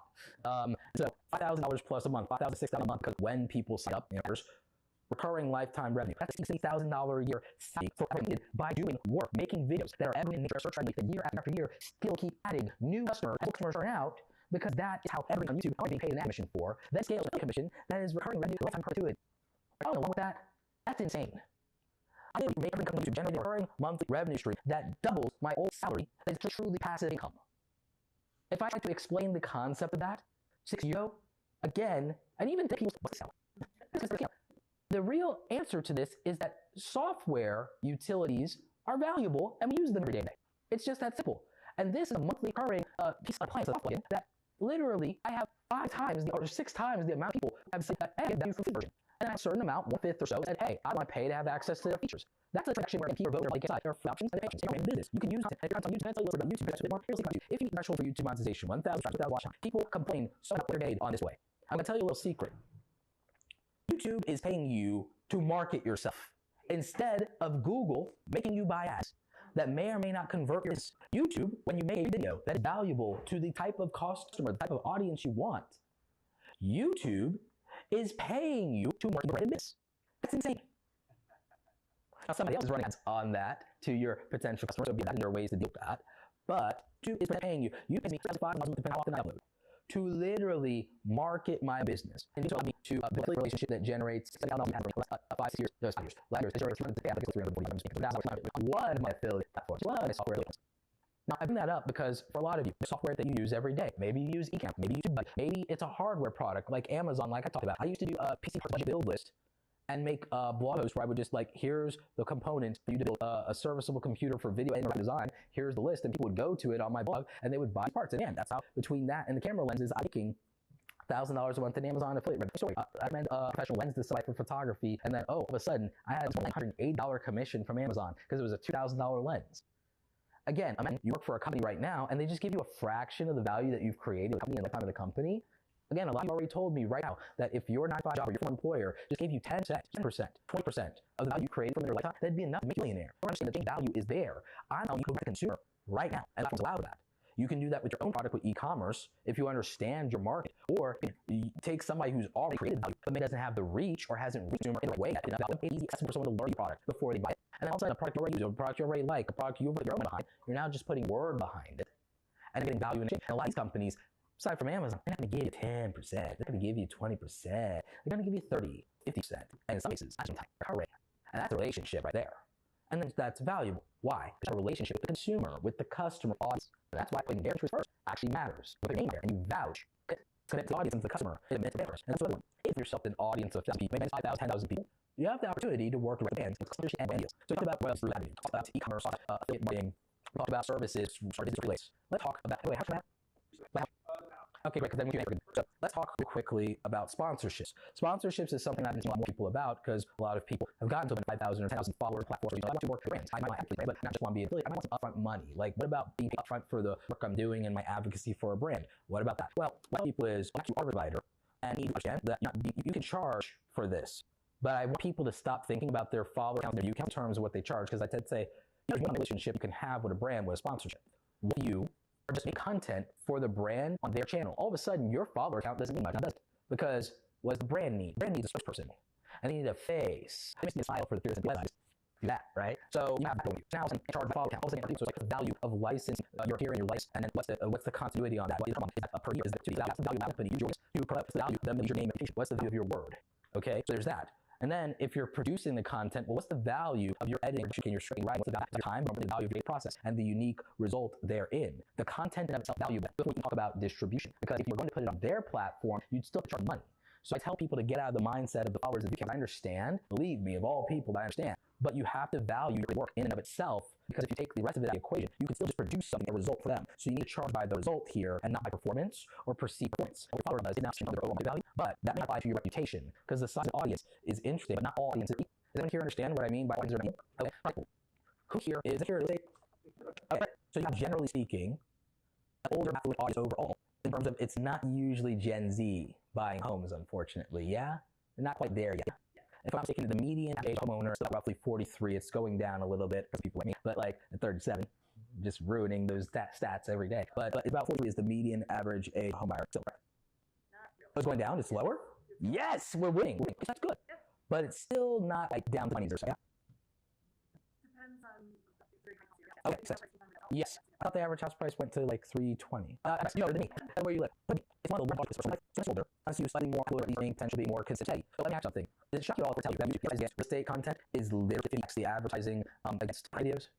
If I told you that the CPM rates for are $5, but the high CPM in real estate or personal interest, the CPM will be $58 versus that 2 to 5 of, oh yeah, crushing it, versus that whole like range of like 30, 50, 80. Because of the levels of disposable income we're asking for in one market versus another. Right? There's not one here. So are you saying because you're selling real estate, you're getting more out of it? It's like this. It's not about being a ad run that is for real estate, like guys that they have. That you are a car or Rolex or Louis Vuitton. It makes more sense to you to run an ad against a video on real estate versus financial because it's more practice skills against gaming or print. Right? But they spend money. I didn't do that. They use it, so on and so forth. So there are people in videos who can spend $100. To be able to talk about real estate, you need experience. I hope you need experience. I hope there are people who know experience and don't know what they're talking about. Deciding for asking because I'm not going to know that one. My point being that you have a flood in some cases of content has a lower value to advertising, but unlimited options of where advertising can go. There's no, if you want to sell the game, but limited options. If I read with disposable income, how many targets of disposable income that are more affluent, financially savvy? Very small, comparatively, mind you. Group is so that means that reputation value of somebody that is qualified and accredited. If a brand wanted to work with somebody like that, the reputation of somebody like that has its own intrinsic value, regardless of the size of their audience. They have credibility. Credibility is something much more valuable than reach. Someone else reach an audience that doesn't have a high threshold of credibility is much more replaceable, much more disposable, and they're a lot less rare. They're less rare. Even if they're something rare, there may be 300 people in that niche that are enough. Whereas in another niche, there might only be 20 people that are relatively big, even if they're smaller by comparison. So there's more rare. You guys understand the concept. Markets that reach English-speaking audiences are much more valued by advertisers and affiliates. Largely, a lot of that's barriers in being able to product in those territories. Certain parts of the international community. So, okay, thank you. So there's I bring all this to say that all audiences are created equal because different needs, desires, and there are different brands that value different. When you know and understand this, you can do some reputation marketing. Now, obviously, the audience has visibility and to some extent reputation, but nothing is as valuable as just keeping a good reputation. No matter how you do nothing valuable than just being you, the person who knows stuff. Your audience has your back, and your audience respects you. Roger Wakefield, right here. The most respected people. Actually, Roger, real quick. Actually, Roger, go on stage real quick. Just go. Yeah. Oh, also, happy birthday, Roger. Thanks. Yeah. Okay. So Roger is Roger used to be Roger the expert plumber, and now he's just Roger with the power of reputation. Roger is valued now just for being Roger, not just for expertise in plumbing, because his reputation precedes him. Tell us that. You tell me. Because I was like, so if you put the audience first, magic happens. Also, somebody say first. It's like it's here. Do my Leo drum. Anyway, but so anyway, it's like just in the anyway. Thing is, because Roger listened to the audience and the community, he was able to build a relationship with them, but also a stronger reputation. That reputation over right. Doing your business all down to reputation, right? Well, that's what it started. I'm trying to grow a local business. You're in one area. I remember working in marketing was you can't really use this for a local business. Yeah, it's funny how everybody always tells you what you can't do. Hey, Andy, that's like, hey, kid, you can't be a musician. Hey, there's always people tell you. Yeah, exactly. So again, like. Roger, like, what would you, like, people who want to, like, with applications, yeah, for people with that? First of all, always be true to yourself. Don't ever write anything you don't give 100%. And, you know, the top numbers, and look, I'll say, for a lot of people out here, deals are huge. My first brand deal, $30,000 a month check for you. Yeah. Okay? First. So these guys, it's like, how can I use this? Well, that's exactly what you're for. Like, I can do that every day. It's amazing. Bingo. Thank you so much, Roger. So you heard it yourself. You heard it yourself right there. Now, it's a choice. So the brand is something I'm doing a lot of workshops on lately because it becomes this best. You represent to your audience and you stand by word and you don't put something on that you don't believe in and you yourself would use. You sit there, you stand by your audience, you stand by your customer. Honestly, it's straightforward because again, your reputation is priceless. So when you have a strong relationship with me, I'm willing to say, I will just spend $5 a month to support you because you're showing up for me. And I want to make that financial viable. I want it to exist, so I'm going to put my money where I'm at. I'm going to take $5 of money. I'm going to take that money that would normally go to some other thing that's not giving me nearly value and something to you every month so that you can keep showing up for me. Hey, I want your attention. Memberships ain't funny. So people who made YouTube have made foundations, or maybe you've seen Twitch, or there's all these Twitch streamers a bunch of money. I'm going to pay $5 to you because you're going to create money, whether it's once a week, or every day for an hour. It's like, hey, they're paying attention, innovation, or whatever. You're doing school content, or you're doing something else, whatever. It's going up to me to put my money where my mouth is, to keep it around and depart it. So you build strong communities and audience. Just remember, If you have 1,000 people, there are 1,000 buildings, like in my fans. Something that, you want to go to Roberto.com, you can get on it right now. Like that's actually not shipping, but also you can free on Roberto.com. But that's me showing you how to get it. All that being said, super fans, 1,000 fans. Imagine you have 1,000 fans, and you made this obligation, so you made this promise. You said, I'll give you $1 in value every single day. Do you believe that I can give you $1 in value every single day? And guess what? That's called a $29 on membership. That's called 1,000 fans. You guys do the math. That's $29,000 a month. That's about $350,000 a year. That is probably, I think, double the income that the average person with a PhD makes in this country. Last time I checked, that's enough income per year to probably put you in the top 5% of earners in this country, anything like that, bordering on being the bottom of the 1%. Because I think that's what, $450,000 a year now or something like that. And that's just 1,000 people who believe in $1 in value every day. It's not that far-fetched when I say it, right? How many people out here have 1,000 followers on the platform? At least 1,000 followers on the platform, right? How many of you don't have your hands? I'm going to get 100. All right, cool. So this is possible. This is achievable. Almost everyone here has somewhere between 100,000 people. How do you convince you that you can create $1 a day in value for them? You can do that any number of ways. You create some valuable free content that's so coming. Hey, if you have exclusives and they're behind a paywall and you have enough of them, I'll pay for access to the exclusives. Hey, if I get community-only live streams and spend more time with you, and it's a smaller, more down for that. Or hey, you have to download assets, some stuff and everything like that. For example, it's difficult to make a digital vault of his assets and say, hey, instead of buying my stuff piecemeal, $30 time, just sign for a monthly membership and get access to current and all the new digital assets. Yeah, RR. If you have that, you create $1 a day of value for it, $20 membership. Again, we're just signing up for simple 30,000 people, 30,000 a month, $30,000 a month MRR. It's crazy. It's crazy. In a 5-year relationship, it's over $1 million. And again, that's not so far-fetched when all we're talking about is you create this unique value that people will say, sure, that's worth $1 a day. Not that hard when I say it like that, right? Not that impossible, not that far-fetched for you.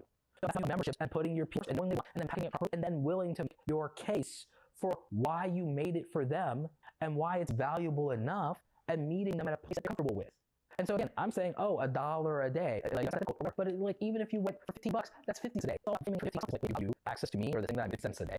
Oh, I find ways to blow that. Yeah, I access to 12 software programs for less than $1 a day. Yeah, sign up. $6 a month, $6 a day in value for this. Thank you, Adobe, for that. So I just want to frame this stuff for you that I believe this is a tremendous opportunity economically in our life, and I think you should be a part of it. I think you should create awesome things and share them with the world. And the thing is, I've benefited from doing that, but teaching other people to do it. And amazing to see wonderful people like Roger come up from my community, see amazing people also pass on things like Owen, Dale, and Dan. And the thing is, there's a tremendous pride. It's seeing you fly, and seeing, by the way, that they value and respect what you're doing, not just their eyeballs, but with their wallet. I tell you how meaningful it is, the pride that you. I'm so proud because, again, they say yes to me. A nerd, it's like 100,000 people would say yes to me. And so it's not an exaggeration for me that YouTube changed my life. I mean, it made a small town kid, this first generation American whose parents came from Panama. It made me a homeowner at 37. It's a shy, introverted kid who was bullied up and turned into a speaker. I literally was forged by the internet and the functionality of creativity, technology, and business. It made me Roberto Wick. So I have to make you whoever you imagined your potential presents because they can what you want. But you have the audience first. And so that one to Q&A. Thank you guys for listening. We got like 10 minutes for Q&A, yeah? We got like 10 minutes or something? Oh, sheesh. I'll take any questions I can get. Yes. Let's see. Know your audience. It's not very hard to qualify what brands they are like and have the people. You polls if you have 1,000 subscribers in your community. Technical polls with 0 followers. And you also probably, if you are the same as your viewers, you're a brand might have a people. I tell everybody, the first thing you do is you make a dream 100 list of brands and say yes without hesitation. You don't need to take it to you. Maybe it's a box to you. Maybe it doesn't resonate with the community. So make a list of brands. Your dream list of like, it's person company. It's a yes, but they may not to you. So then also you have that narrative. Go through the internet, go through LinkedIn and Twitter and find people with those brands, go to the PR website and find the marketing people at those brands, and then make an Excel document or Notion and make a list of tying your Dream 100 list of brands to now point of contact with those brands. Turn on notifications for those brands, read, like, share, comment on everything meaningful, and if you see those brands you like, or find them in your niche, find out from them, or find out the brand you like or and then research business in terms of marketing. That's your answer. Higher level. Does that work for you? I'll take any other. So there's some of that because every niche is different. every brand is different, and they also have them regional graphics. That's why all these platforms that try the calculations of it arbitrarily based off your statistics, numbers, and views. It's not as representative of, again, what the deal is not your audience. What the deal is making content for the brand. So you can't price that way. That's why I do these paid workshops to teach brand deals. I'm actually running one this month. So anyone wants to talk about that, you have it on my website. But the and you also watch all the videos. The reality is, I have to work with one price impact of brand deals because, for one thing, most people do not have a media kit that frames here are the opportunities to work with me. So here's the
Hey, yo, chat, I'm gonna end stream. I'm doing more of that manga creation that I told you earlier this morning about, along with the art. I'm gonna give you more of his. I'm gonna let y'all speak to him later on in the week because I'm really like having his like media. He like being off the radar. So I'm gonna keep his identity up at a respectable level of how stream. So stream be putting out like people's stuff to max, and I want this to be like low-key project.